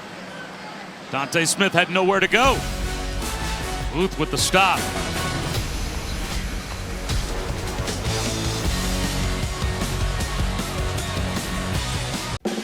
We made USAA insurance for this season. When being a fan on a budget gets tough, our agents do the legwork so saving on auto insurance is easy. USAA. What you're made of, we're made for. USAA. Know what's great? Xfinity Internet now includes Xfinity Flex, a voice-controlled 4K streaming device that puts all your favorite ways to stream on one screen. And now Peacock Premium is included too. So you get all this when you've got this. Peacock Premium on Xfinity Flex. Where college football is watched, Nacho's party packs bring the fun. Wherever the students are, the Live My Student section lives. Learn more at livemystudentsection.com. And we will all keep our fingers crossed that next season student sections will look the way student sections are supposed to look. Because right now these guys at Georgia Tech, they're having about as much fun as you can have when your team's down 52-7. And Jahmyr Gibbs breaks tackles and gets free. Picks up a first down and more out to the 40-yard line. But Jeff Collins is trying to build a new culture at Georgia Tech, pack that student section, and make his program realize there was a time they won the national championship. They were one of the elite programs in college football. He believes they can be that again. I think they will as well. I'm unapologetic. I believe in Jeff Collins. I believe in the vision, the leadership, what he sees for this program. You know, I think everyone always goes, well, why? Well, why do you think that he'll get him back there? Tell me why you don't think that. You know, like he's done it everywhere he's been. I asked him the other day, okay, coach, like in your eyes. He said downtown Atlanta. He said it's the hottest city in America. I don't know if he means that literally because it's really hot in Atlanta or just with action. Top 4 academic institution. You know, the culture of the city of Atlanta, the recruiting in the state of Georgia right now is just bonkers. And so I believe in everything that he says and kind of envisions for this program, and it's going to happen. I truly believe it's going to happen. Dante Smith, a first down and more as he's breaking some tackles. And Marty, he's running hard for Jeff Collins. By all means. All right, I want you guys to bear with me on this because I have an opinion about what Collins is building here too. The energy that you feel around the program and the paradigm shift that's come from that passion and that energy reminds me a whole lot of Clemson, South Carolina back around 09 and 2010. You agree? Totally. Like, listen, at some point, you won't start believing in the vision until someone paints it for you, right? And he's got to paint the unrealistic vision or the big dreams, and then he's got to go work to go get the recruits. And then the 3-star recruits, they need to develop into 4-star players. And the 4-star recruits that they get, they got to develop them into 5-star players. This Clemson did not become Clemson overnight, right? Like, Bama did not become Bama overnight. Ohio State did. Like, it takes a committed group, a vision that is unrealistic to everybody else. Because I'll be honest, you talk to people, they think Jeff Collins' vision for Georgia Tech is unrealistic. I don't. I think it's spot on. As long as you commit to it and you can get the guys and you put in the sweat equity, it'll happen. Can you get players at Georgia Tech? Absolutely. I'm telling you, the state of Georgia is loaded with high school talent. And so I think in a couple years, we'll be talking about Georgia Tech the way that we did, I don't know, 7 years ago about Clemson. And according to at least our ESPN recruiting guys on ESPN.com, Georgia Tech did the best in terms of the 2020 top 100 players in the state of keeping 11 of them home and making them part of the recruiting class, with Jeff Sims now facing 4th and 8. Here comes a blitz right up the middle, and boy, it is tough to diagnose where all the pressure is coming from that Clemson defensive front, and they get a takeaway on downs. Brent Venables keeps on dialing up the heat.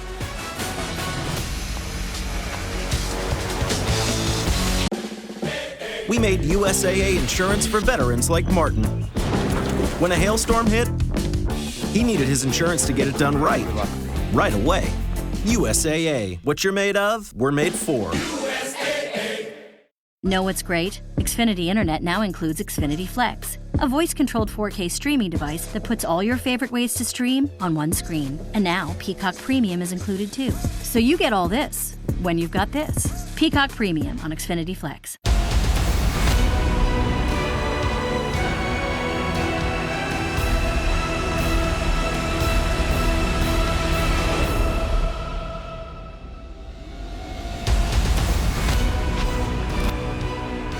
I'm almost 50 years old, so there's a time I can remember growing up watching Wide World of Sports on ABC where this fight wasn't on pay-per-view.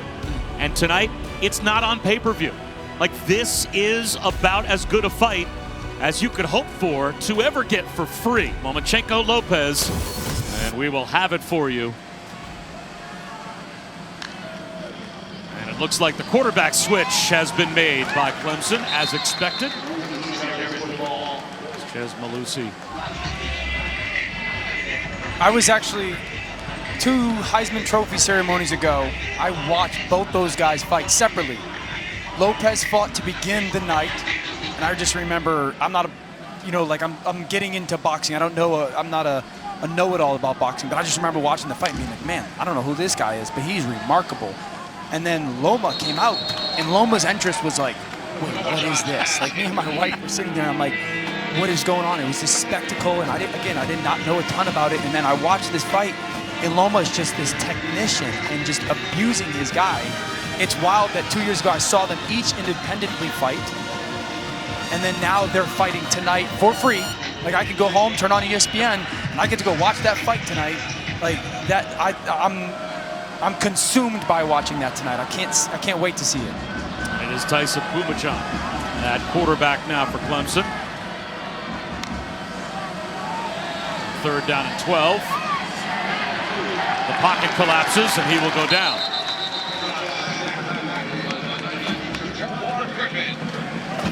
Sacked on the play by Jaquan Griffin. Good fight by Georgia Tech defense again. You love to see that. Like, that's 2 straight series where you get off the field, your defense is playing well. Pumachan having the opportunity to play Connecticut man. Connecticut young man from Connecticut. They produce nothing but stellar quarterbacks, just so everyone knows.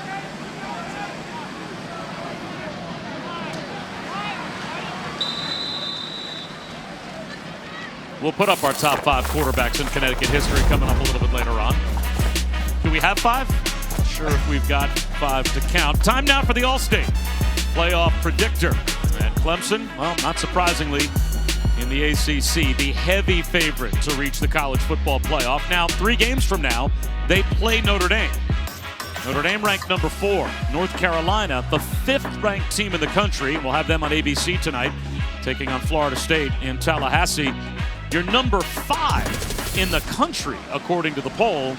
And yet right now you are 1% as the ball pops up in the air out of the hands of Jeff Sims. Is it a takeaway for Clemson? It is, as Sims coughs it up. Justin Maskell got into the backfield and helped find the loose ball as it came out of the grasp of Jeff Sims and was ruled to be a fumble. Pressure off the edge. And that's he just lost the grip. That's definitely a fumble. And Maskell, it just fell right into his lap. I'm seeing his hand, his fingers are on those laces. Like, sometimes for quarterbacks, if your fingers aren't on the laces, hot day, sweat, like that can easily slip out. But the fact that his fingers were on the laces and still slipped out, that ball had to be wet or just slick somehow for that to happen. Pumachan with a little shoulder fake and throws one into the dirt on 1st down. Do we have a top 5 list, quarterback-wise, from the state of Connecticut? Oh, man, that's Steve Young is number 1. I don't know if you've heard of him. No big deal. It's close, though. Number 2. Young or Orlovsky, it's kind of a 1 and a 1A. I don't know who would be number 2. I don't know if there's anybody else even remotely close to Steve. Here's Malusi into the end zone for the touchdown. So Chez Malusi is able to find pay dirt, and the fumble becomes 6 and maybe 7 more for the Tigers.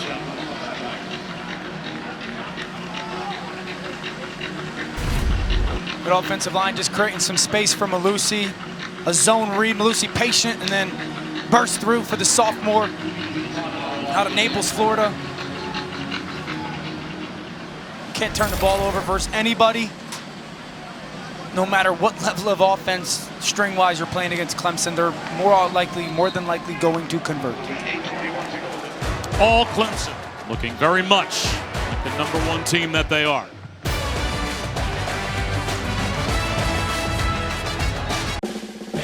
We made USAA insurance for veterans like Martin. When a hailstorm hit, he needed his insurance to get it done right away. USAA. What you're made of, we're made for. USAA. Who's playing? Doesn't matter. Nope.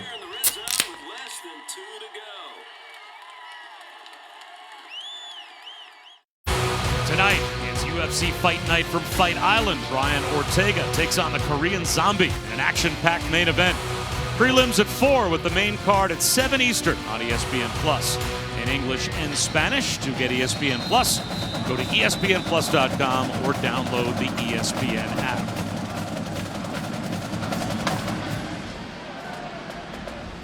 Another touchback off the kick. That'll come out to the 25-yard line. It's time now for our Pacific Life game summary. And to summarize what we have seen so far, Trevor Lawrence is really good, and he's got the rest of the afternoon off, courtesy of 404 yards and 5 touchdowns. He was dominant. He had a dominant first half of football. The great thing is, I promise you, he will watch the tape and go, my #1 goal was to be mentally perfect. And I think there was that one mistake, the one forced interception where he was reckless with that decision. That will make him, I don't want to say haunt him, but that will be something that he looks at and said, I cannot do that. And this will always be a learning experience as well for a young quarterback, which despite the score, Clemson on top by 52 points. That young man, Jeff Sims, has a very bright future. What can he learn the rest of this afternoon? Oh, these are invaluable reps. I mean, hey, like, watch the other guy on the sideline and how he's focused on the play. That he does not care about anything but that play. He'll keep it here and lower his shoulder to the 31-yard line. Let's check in with Kevin.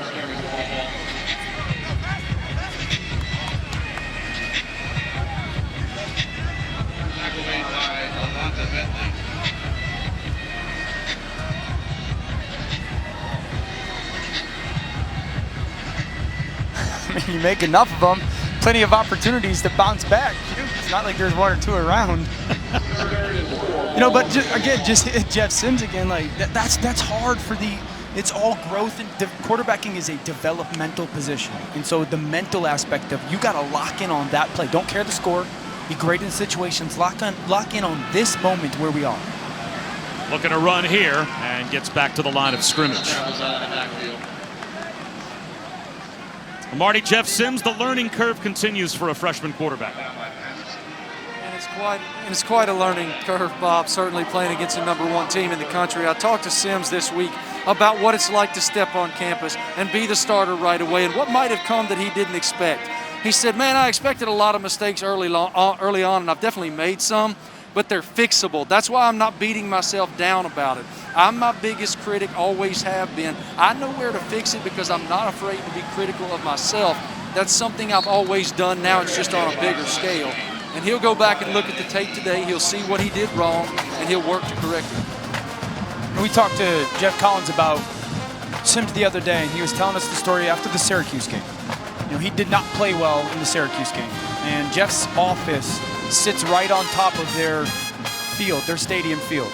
And he said it was 8:30 at night, and Jeff Sims walks over to the stadium, asks them to turn the lights on, and he's out there throwing by himself, just working on drops and throws and whatnot. This was an unsolicited thing.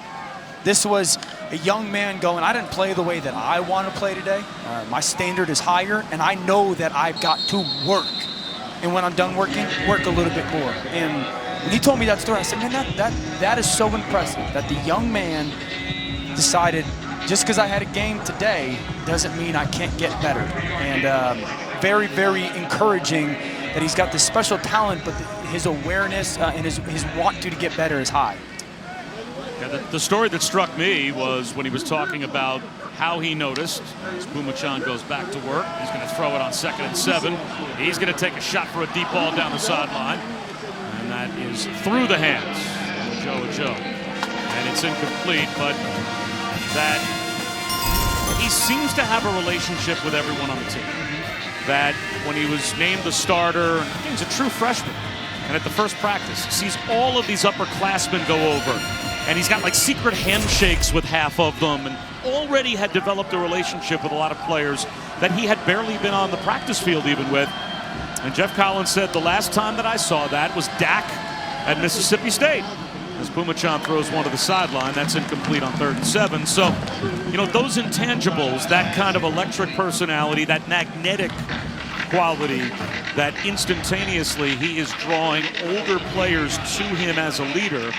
He was an assistant with Dak Prescott at Mississippi State, and that was the image he had in his mind when he saw Sims with his teammates. Yeah, and he's the first in, first out. He's the first guy getting to the facility to get his work in, and he's the first guy out. And Jeff even said that they have a text message together. Just him and Jeff Collins, and Jeff Sims have a one-on-one text message together where they're just building this relationship. Jeff Collins is very aware for this program to get to that kind of big dream and vision that he has.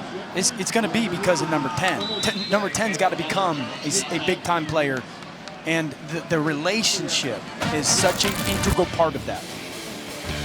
Well, he's got a lot of making up to do if you want to catch up to Trevor Lawrence, but he certainly has the ability. Of course, the guy on the left, that's just one more step towards what you almost think is an eventuality of a Heisman Trophy and the #1 spot in the NFL draft. Yeah, and right now it's about what team is going to get that one pick for Trevor Lawrence. I'll just be honest, whoever gets the first pick wins.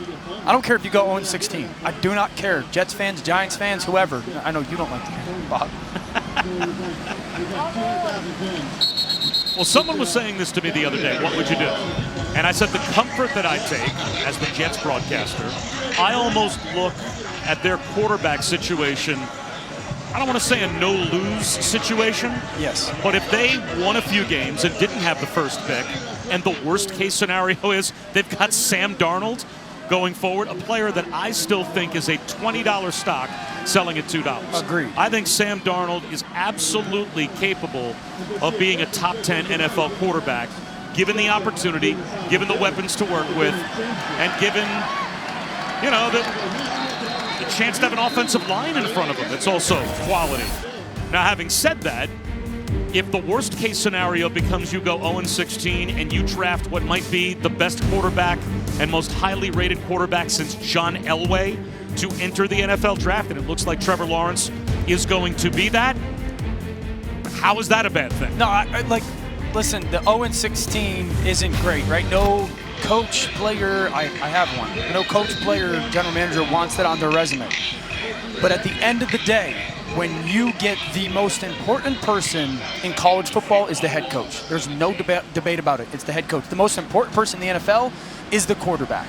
And for an organization, Jets, Giants, Falcons, those three likely teams, the Jaguars, for your chance to get this young man to lead your franchise, again, not only on the field, but he is the billion-dollar CEO off the field as well, take the 0-16. That is a worthy trade-off for your next 15 years at quarterback. Flag down on the last play, sets up 2nd down and long. Quarterback draw for Sims. He's a couple of yards shy of the first down. No, you're right. We talked about it earlier. What box does Trevor Lawrence not check? Yeah. From a playing ability on the field standpoint, from a leadership ability off the field standpoint, from a work ethic standpoint, a football intelligence standpoint, he's everything, Marty, that I think any NFL organization would want their future CEO to be, and that's what you are when you're a starting quarterback. You're the CEO, Marty. No question. And you're the face of the franchise. And Dabo was actually asked this week about the New York Jets, and he said, I don't have any thoughts about the New York stuff. But as far as Trevor, I don't know what you could possibly want in a quarterback that he doesn't possess. Size, got it. Running ability, got it. IQ, got it. Leader, got it. Wants to work, got it. Humble, got it. Accuracy, got it. Pocket presence, toughness, got it. Willing to give you every last ounce of everything he's got it. He possesses everything you could possibly ever want in a quarterback, and that's all I have to say about that. He went full Forrest Gump at the end of that quote. Well, I remember we spoke with Trevor on Wednesday, and I did the mega cast for the national championship last year. And I walked away from the game going, okay, I saw one thing that he needs to get better at, anticipating with the football. So I asked him the open-ended question, what did you learn from the national title game? Well, he was prepared. He said, number one, I realized that I was getting away with things that were going to catch up to me. Number two, that my base in the pocket wasn't good enough. Number 3, that I bounced when number 1 wasn't there to me, meaning he went up and down with his shoulders. That affected his accuracy. I mean, I wasn't ready for that answer. I wasn't ready for a guy to be so prepared to answer that question and a player to be that good go, I knew I had to get better at these things. And I didn't until it presented itself in the game, and he said he attacked that stuff this offseason. Flag on the Pumachan carry, as there was a little extra something as he went out of bounds. After the play was over, personal foul, unnecessary roughness, number 13 defense, 15-yard penalty, and an automatic first down. That's the safety, Avery Shoel, who I think took exception to the stiff arm to the face mask and then a frustration throw down out of bounds. I don't think that's egregious enough for a flag, personally. I mean, it's football. But. Pumachan's little brother's going to UConn, I believe. He's got a young brother in Connecticut that's committed to UConn. Obviously under-recruited. What did you just say? Sorry. Did that go out over the air? Thought I was hitting talkback.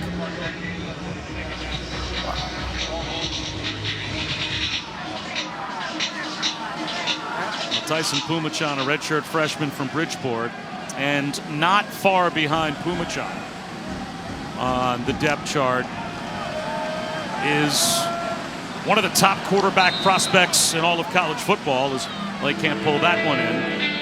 A freshman from California, DJ Uiagalelei, who we may see later on this afternoon. And there were multiple publications that rated Uiagalelei as the #1 player in the nation, if not the #2 player to Brian Brzee. And he might be the heir apparent to Trevor Lawrence. Who knows? He might be the guy that when Trevor Lawrence moves on next season gets an opportunity. I got a buddy, Will Blackman, who played in the NFL for a long time, BC guy, who was actually just texting me not long ago saying, oh, you get to watch DJ play, because he lives out in California and he's seen him play a bunch of high school football. And I'm like, yeah, man, I'm so excited to watch him play. I've heard so much stuff about him, and then we have the opportunity to say Pumachan play. But I want to see DJ play. First of all, he's like 6'4", 250 pounds. He's enormous. But everyone that talks about him raves about the quarterback that he is, the talent behind his arm. And so I'd love to see him get some snaps.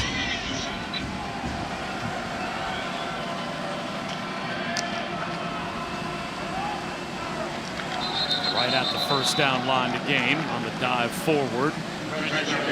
Lucy, let's see if Clemson gets a fresh set of downs. The nose of the football just about to the line to gain. And it looks like they'll say first down without measurement. So this drive will continue for Clemson, and what will continue later on tonight, the news of the day, Georgia plays Alabama, and Alabama will have their head coach on the sideline because it's been 3 consecutive within 24-hour period negative coronavirus tests for Nick Saban. And the SEC rules state that kind of turns it to a false positive that he received earlier this week, as Pumachan with a little hitch is caught by Dixon. So 3 straight negative tests Thursday through today, and that reinstates you per SEC guidelines, which means they will determine the positive that Nick Saban received earlier this week as a false positive, since 3 negative tests have been conducted each 24 hours apart. So Nick Saban coaches Alabama tonight. And just imagine the mental energy that might give your football team. Hey, the greatest coach of all time is probably not going to be there for the biggest game of the year so far. Nope, check that. He is going to be on the sideline. I'd imagine that gives you a bunch of juice, and that'll be a great game. I mean, you think strength on strength, right? Like Mac Jones playing quarterback for Bama, and Devontae Smith, and Jalen Waddle versus Georgia's defensive secondaries that got a bunch of veterans. That is going to be an awesome matchup to watch. Demetrius Knight slow to get up, and so we've got an injury timeout and a chance to check in with Kevin Nagandi.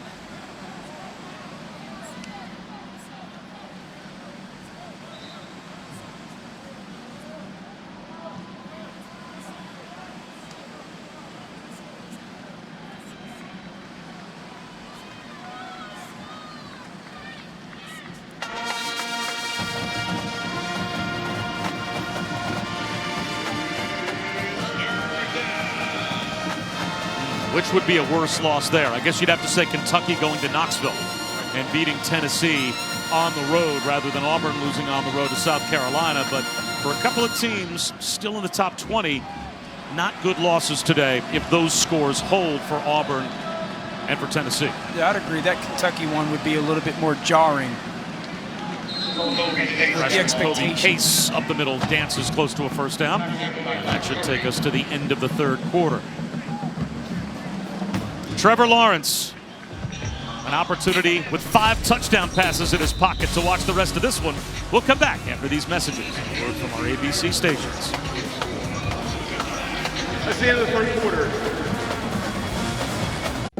Who is USAA made for? It's made for him, a veteran who honorably served. And it's made for her. She's serving now. We also made USAA for military spouses and their kids. Become a member. Get an insurance quote today.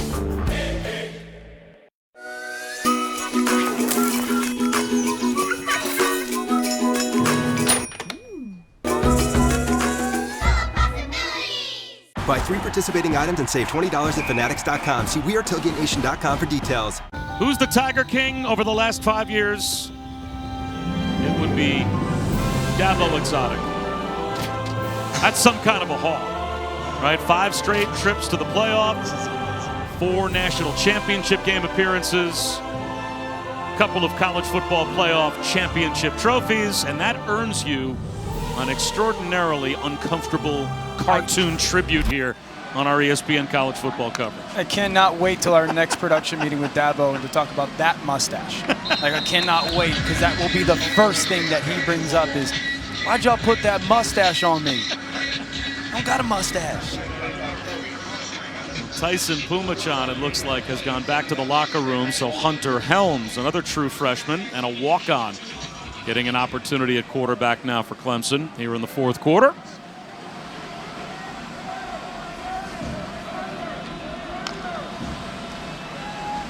And a broken play here, so Helms takes off. And look, the reason that you get the uncomfortable cartoon graphic is because you can be compared with a much more regular graphic with this guy. Dabo Swinney and Nick Saban, these are the 2 kings of college football since the start of the 2015 season. Dabo's built an absolute dynasty, and I don't see it slowing down. I really don't. I think that you're going to see over these next 5 years, the conversation is going to become, is Dabo Swinney the greatest college coach ever? I think that's going to become a conversation. They're going to be in the national championship hunt every year for the next 4 or 5 years. And if it continues the trend that it has over the last 4 or 5 years, they're going to win a couple and win a ton of games. Tipped ball as Helms almost throws an interception. Well, if they make it to the college football playoff this year, then Dabo Swinney would take his football team to the 6th consecutive version of college football's Final Four. Right. Now, the Final Four, that's a college basketball thing. Sure. But in college basketball or college football, the only other coach to take a team to the Final Four 6 times in a row is John Wooden. That's it. So that would be Dabo Swinney and John Wooden, the only 2 to accomplish that. Gotten their team to a Final Four grouping of some sort. 6 times in a row. Right. Helms with a touch throw down the sideline. And he drops it into Kobe Pace for a first down. Really nice job by Helms. Sees man coverage, Pace gets that peel by the linebacker. Wait, gotta get up over him. Really nice job by Pace and taking a hit at the end. Good for the young man Helms to make that throw on 4th down. He threw 48 touchdown passes his senior year at West Columbia in South Carolina. And he walks on at Clemson and now gets a chance in the 4th quarter to play against Georgia Tech. Pace for about 3.5 yards. How cool is that, though? I mean, he probably doesn't think he's ever going to actually get into a game, right? You know, like, walk on, I got 3 highly recruited players ahead of me, Trevor Lawrence and DJ and then Pumachan, and like all of a sudden, like, hey, you can get to go in the game. I think that's really cool that he gets the payoff almost in a way. That I guess. I don't know. If you're, now granted, he's a walk-on. Sure. He has gone, obviously, to kind of club up and go to Clemson. Yeah. I'm rather sure than there's maybe other opportunities, and he said, I want to go and be on the best team. But don't you think there's always the belief inside that player that if I get there and I get in front of the coaches and I show them what I can do, as again he's going to try a touch throw towards the front left corner of the end zone, and that might be good, and it is, to a Joe for a touchdown. Make throws like that, you might end up moving up the depth chart before too long. How about that? Good for Helms, man. Look at the joy. Look at the celebration. Watch a Joe track the football. Come down on that pylon. That's a different rule in college football than the NFL. And we'll have to see if the ball breaks the plane. The moment his heel contacts the pylon, he's out of bounds. Touchdown. That play is under further review.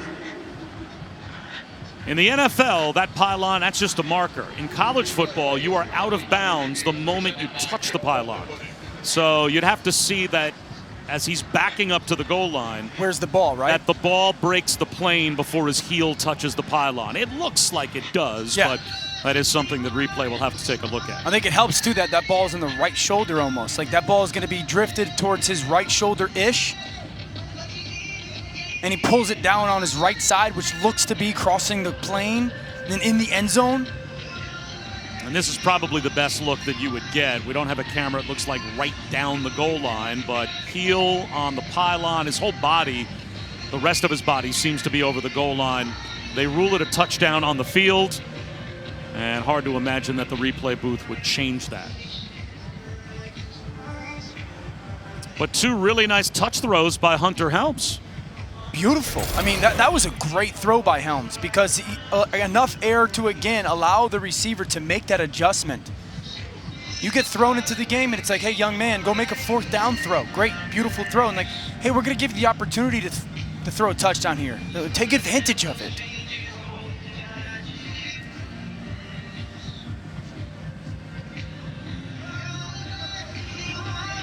I hope it stays a completion for the young man.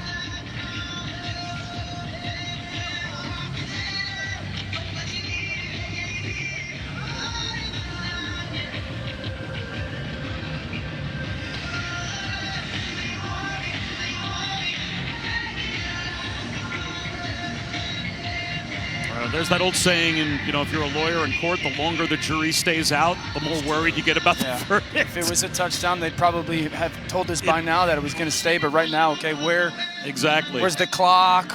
Make sure the ball gets snapped at the original line of scrimmage again. Yeah, if they're going to say that after further review, the pass pass is incomplete.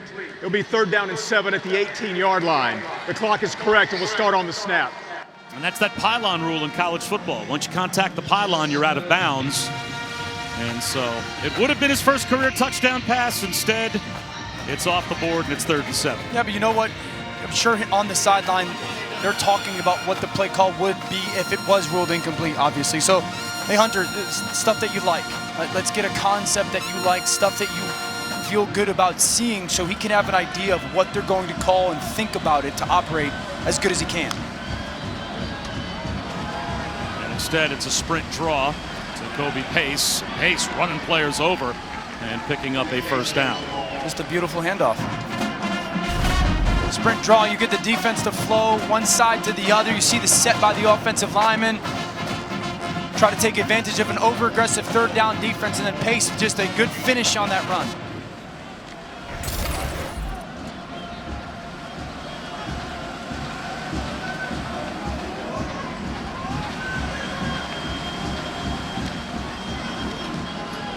Shovel pass. And there is the first touchdown pass for Hunter Helms as Kobe Pace is on the receiving end.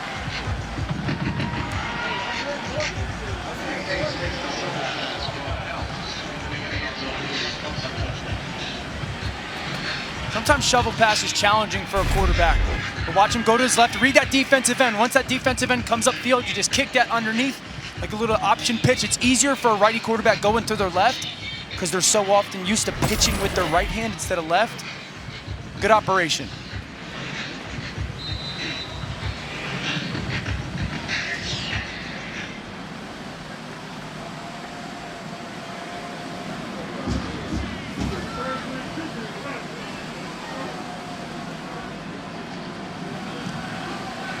66 on the board for Clemson with 11.5 to go in the fourth quarter.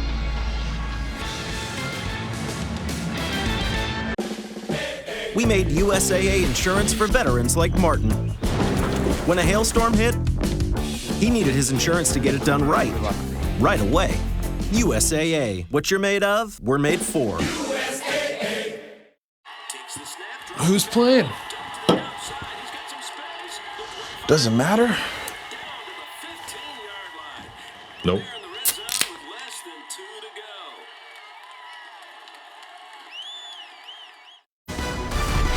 College football on ABC is presented by PlayStation 5. Play has no limits. And in part by Pacific Life, more than 150 years strong. Trust in your tomorrow. 12 years ago today, Dabo Swinney debuted as the head coach for the Clemson Tigers against Georgia Tech, and that was a very unique moment for him. He got to rub Howard's Rock for the first time, run down the hill, that great tradition for the first time. And a lot of people wondered about that hire from then athletics director Terry Don Phillips, but he said he saw something in Swinney, the wide receivers coach, that he felt like he had the right energy and the right passion and the right direction to lead that program. Well, Dabo didn't really know what to make of it, so he stayed in his wide receiver coach position on Tuesday and Wednesday after he was named the interim head coach. Well, finally on Thursday evening, he decides, I'm not getting anything done. Too many people want my time. I'm going to move my personal items down to the office that was previously held by former head coach Tommy Bowden. Well, the next morning, on Friday morning, he's driving to work in the dark. It's 5 o'clock in the morning. He hasn't slept 1 minute all week. And he's a man of faith, so he asked the Lord, Lord, I need a sign. I need you to give me something that shows me that I'm the right guy for this job and I need to be confident in this job. And as he turned into the head coach's parking spot just outside the head coach's office for the first time in Death Valley, the curb was a reflector curb and it lit up. It lit up with curb number 88. Well, guys, guess what Dabo Swinney's number was at the University of Alabama as a player? 88. He said he never had another question that he would succeed in this job, and boy, has he succeeded, winning his team in the country from 2011 to now. His stories were incredible. Just that 40 minutes that he just went.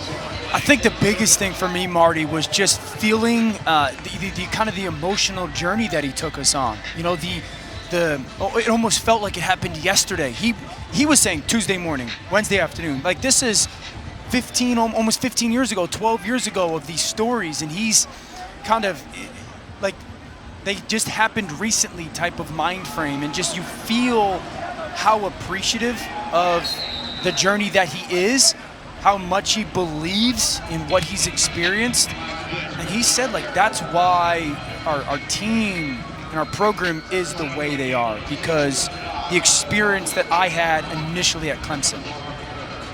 I love the story. Every single member of the program knows that energy. The fact that Dabo Swinney demands of his assistant coaches that they have the pictures of their families over top of the doors of their offices so they remember who they're doing it for, that type of energy. Timeout, Clemson. When Swinney told us first of the half. This story, it really moved all of us. We'll be right back. This is college football on ABC.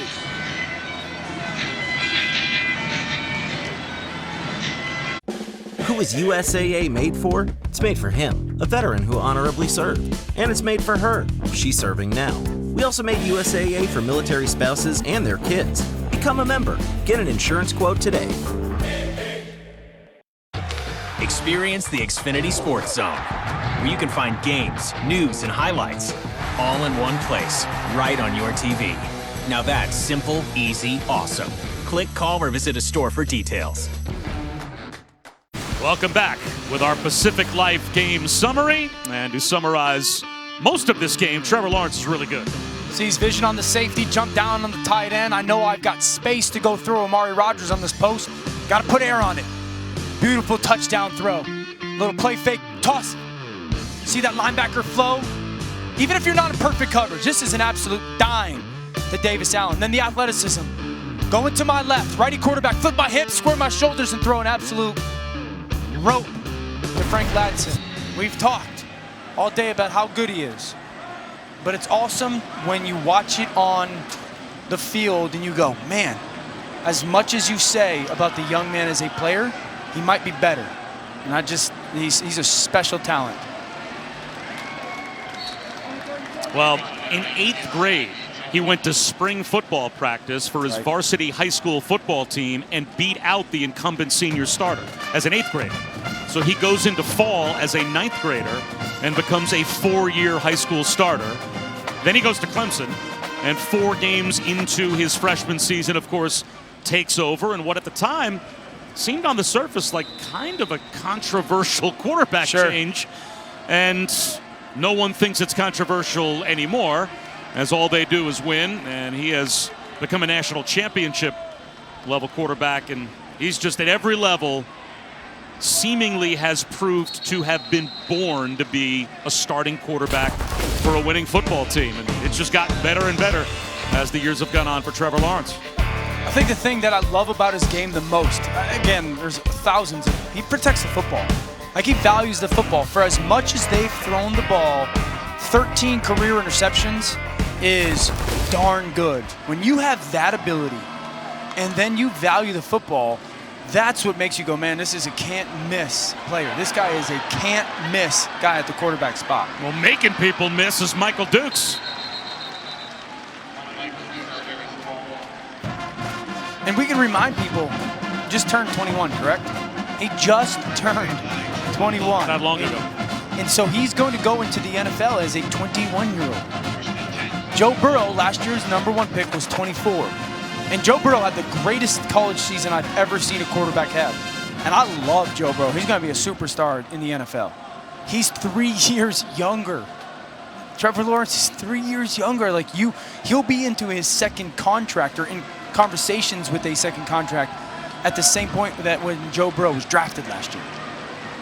Well, it's got to be fun when your son is able to catch a pass. Will Sweeney makes the reception for his dad's team as we check in with Kevin.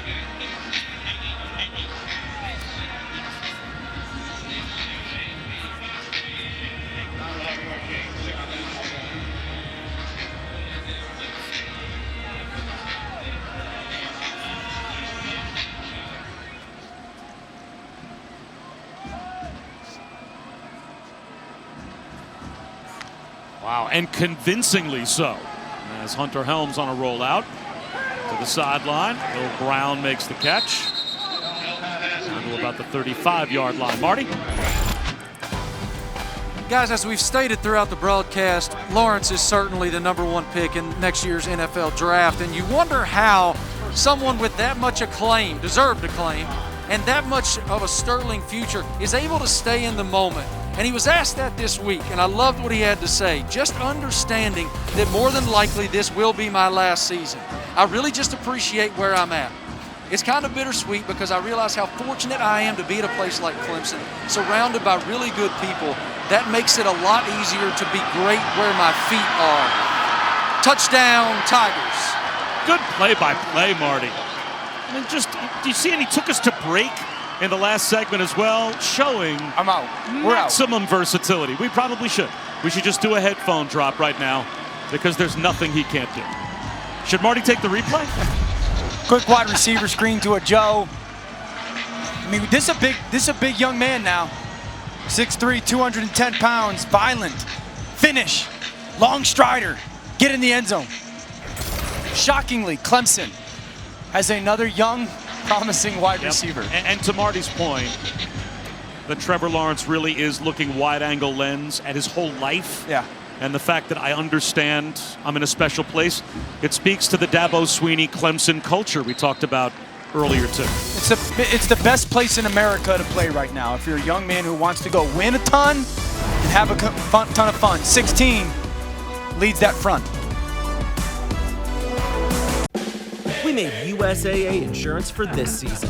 When being a fan on a budget gets tough, our agents do the legwork so saving on auto insurance is easy. USAA, what you're made of, we're made for.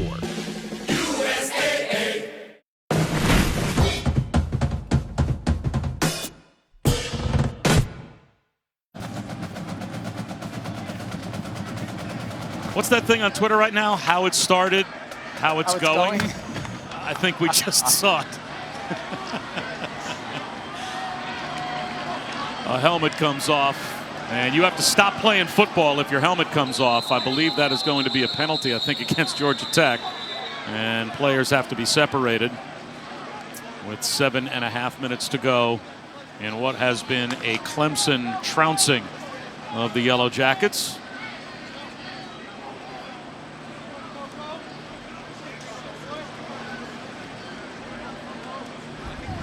Personal foul, continuing to participate after his helmet came off. Number 34 receiving team, 15-yard penalty, first down. That's the tight end, Jack Coco. Your helmet comes off, you have to stop playing. And later today, the 11th-ranked Texas A&M Aggies in Starkville take on Mike Leach and Mississippi State, 4 Eastern on ESPN and the ESPN app. So it's Jimbo against the air raid. And A&M trying to build off of what was a program-defining win, or could be, for Jimbo Fisher against Florida last week. Huge win for that program, because that was the expectation when Jimbo went there, was like, hey, this is gonna become who we are. We're gonna be the program that gets those big wins. And so sometimes you only need one. Like I said before, you need one. And that was really big for Jimbo and Kellen Mond last week. It feels like Kellen Mond has been at Texas A&M for like 7 years at this point. Started as a freshman, and now we've got an injured Yellow Jacket. It looks like Jordan Williams, the freshman right tackle, who was down, with Jordan Yates, who came on last possession for Georgia Tech for Jeff Sims at quarterback. But Kellen Mond is starting to put up some big numbers this season. And if he can have his best ever season, and you would think he would, having been at A&M now with some experience under Jimbo Fisher, probably has a very firm grasp of what can be a really difficult offense. Because I've been told by some, by some defensive play callers, defense coordinator put it perfectly when we talked about Jimbo Fisher. 3 kinds of coordinators. There's the kind of coordinator that's a bad coordinator, that looks at the film on Sunday and says, I see what they were doing. I'm going to make adjustments for next week. Then your average coordinator maybe looks at some adjustments at halftime. And says, all right, now we got it. It took us a half to figure it out. In the second half, we'll make some adjustments. Then there's Jimbo Fisher, who will make adjustments on possession 2. Of what he saw you do on possession 1. And he's also leaving crumbs. You know, he's giving you stuff to bite, because he knows how you'll respond, and setting himself up for other plays coming in that game. It's also it's an offense that is always giving the quarterback answers. To understand it on the board or paper is relatively simple. To go know what answer is necessary when the question's presented in 3 seconds, that's the challenge. You know, and so that's what Jimbo's done so well for Kellen Mond. You see young Jordan Yates. His uncle, TJ, I played with in the NFL. TJ Yates, now a coach at the Houston Texans. Great football mind. He speaks well of Jordan, bright future as well. Good friend. And Yates caught around the ankles at the line of scrimmage by another freshman, Trey Williams, on the quarterback draw, and it will be 4th down. Watch 8. The hand fight, the club. The awareness, quarterback runs coming, and to go make that tackle. You don't want to just dip your head. You know, you got to play with your eyes up. Great job by Williams. Again, another Connecticut kid. Why is Clemson coming to Connecticut and getting all the good players, man? That's amazing, because they always have stayed home and gone to UConn. Oh, wait. I'm from New Jersey. Rutgers has the same problem. But there's a ton of talent in New Jersey. We only get a handful in Connecticut. That punt rolls down to the 31-yard line.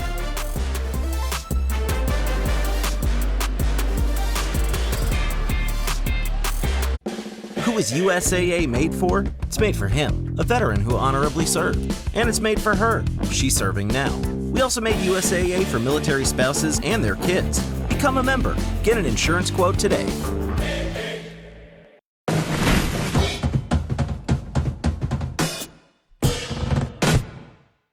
watching ESPN College Football, presented by PlayStation 5, as we continue Dr. Pepper's Championship Drive Game of the Week. And when you put up numbers like this, well, you are driving towards a championship. Clemson, since 1915, they have not put up this many points on the road. 73 on the board today in Atlanta, and another sideline slip for Chez Malusi as we check in with Kevin Nagandi.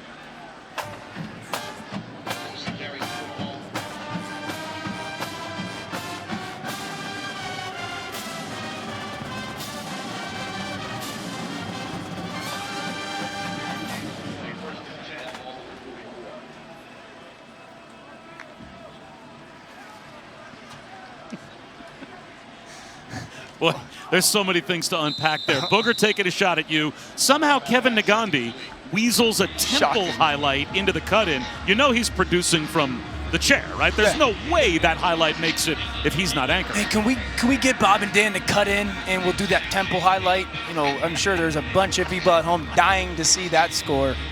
We know the Eagles aren't going to bring me any joy this weekend, so let's throw a little temple in there. And Booger, you are the last person to talk about good football teams right now. 2019's over, bub. 2020. And I feel like if I took me and my 8-year-old flag football team that lost on the last play this morning down to LSU, we would score 50 on that defense. And you know you're getting beaten pretty soundly when the team in the lead puts the punter in to play quarterback. Because Will Spires has taken over for Trevor Lawrence and Tyson Pumachan and Hunter Helms. Hey, Kevin!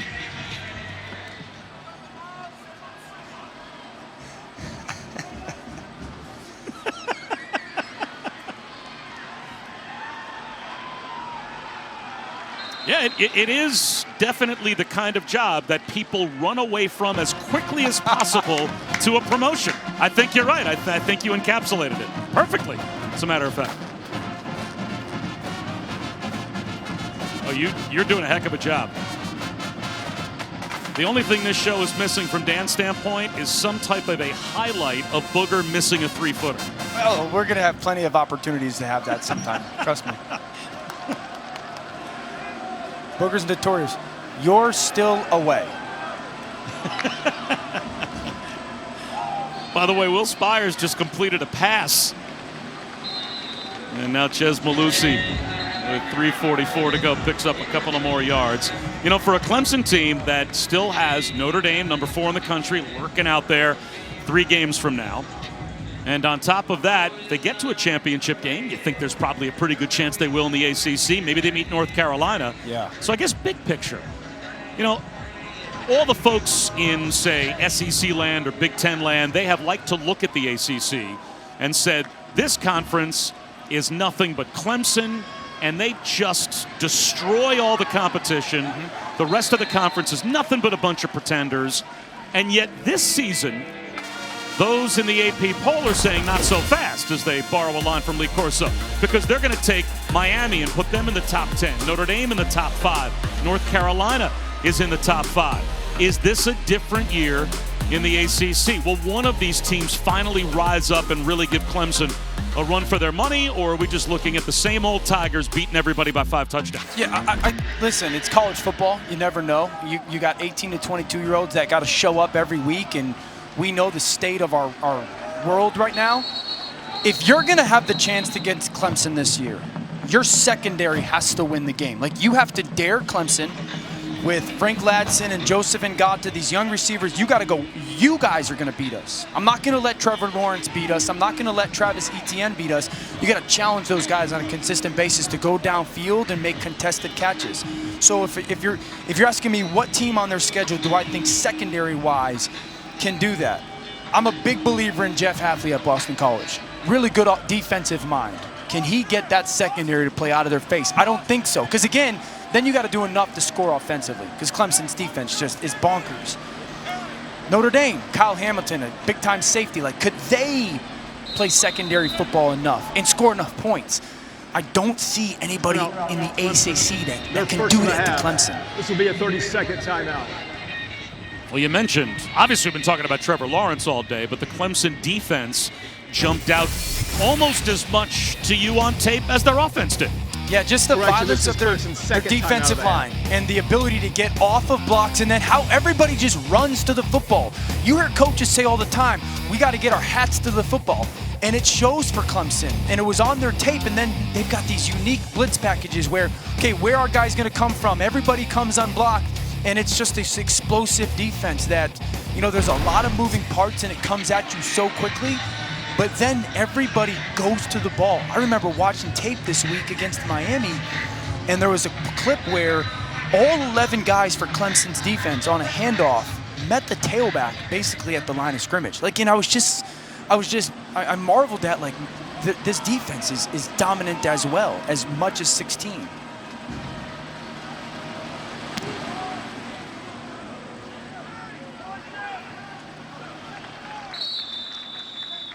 Well, let's set the menu for you. Some upcoming games later on this afternoon. Just heard Kevin Agandi and Booger talk about UCF and Memphis. That follows us here on ABC. And then the triple header continues later on tonight. North Carolina in Tallahassee, coming off of what was a real impressive win last week. We called it against Virginia Tech. They averaged close to 11 yards per play. And, of course, the big one at 8 Eastern. Georgia, Alabama, now finding out this morning that Nick Saban will indeed be on the sidelines for the tie. And those Carolina backs are dynamic and powerful, but for the Georgia-Alabama game, you got to remember, this is going to be the first time that Mac Jones is playing against a big-time defense. Like a big-time defense and a big-time defensive play caller in Kirby Smart. And I mentioned this before, they've got a secondary that's played a lot of football games. Stokes and Webb in LeCount. Those guys have played a ton of football. And so they're going to throw a lot at Mac Jones, and they're going to make him think pre and post snap. And as dynamic as that pass game is, I think that Georgia secondary gives them a really good feel that they can fight in that game. So backup running back Spencer Massey getting an opportunity. And again, if you missed the story earlier, of course, on Wednesday, it was the news of college football that Nick Saban had tested positive for COVID-19. But the SEC protocols then say get tested each of the next 3 days. And as long as the tests are 24 hours apart, once you receive 3 negative tests, you have no symptoms, and Nick Saban was asymptomatic the entire time. The SEC guidelines then says, well, that was a false positive. And he got 3 negative tests each of the next 24-hour periods following his positive. And so he'll be on the sideline for Alabama tonight. How about Massey on what very well might be the final play of the game? Well, 3 seconds he gets knocked out, but he is going to find his way into the box score with a big run. I'm sure it's a great moment for him. Big time showing for Clemson today, showing that they are the #1 team in the country, led by 2 Heisman frontrunners. Outstanding performance. 73-7 is the final. Clemson over Georgia Tech. Coming up next on ABC, it's College Football Scoreboard. Kevin Negandhi, Mark Sanchez, and Booger McFarland are standing by. More football after that. Thanks for watching, as we say so long from Atlanta.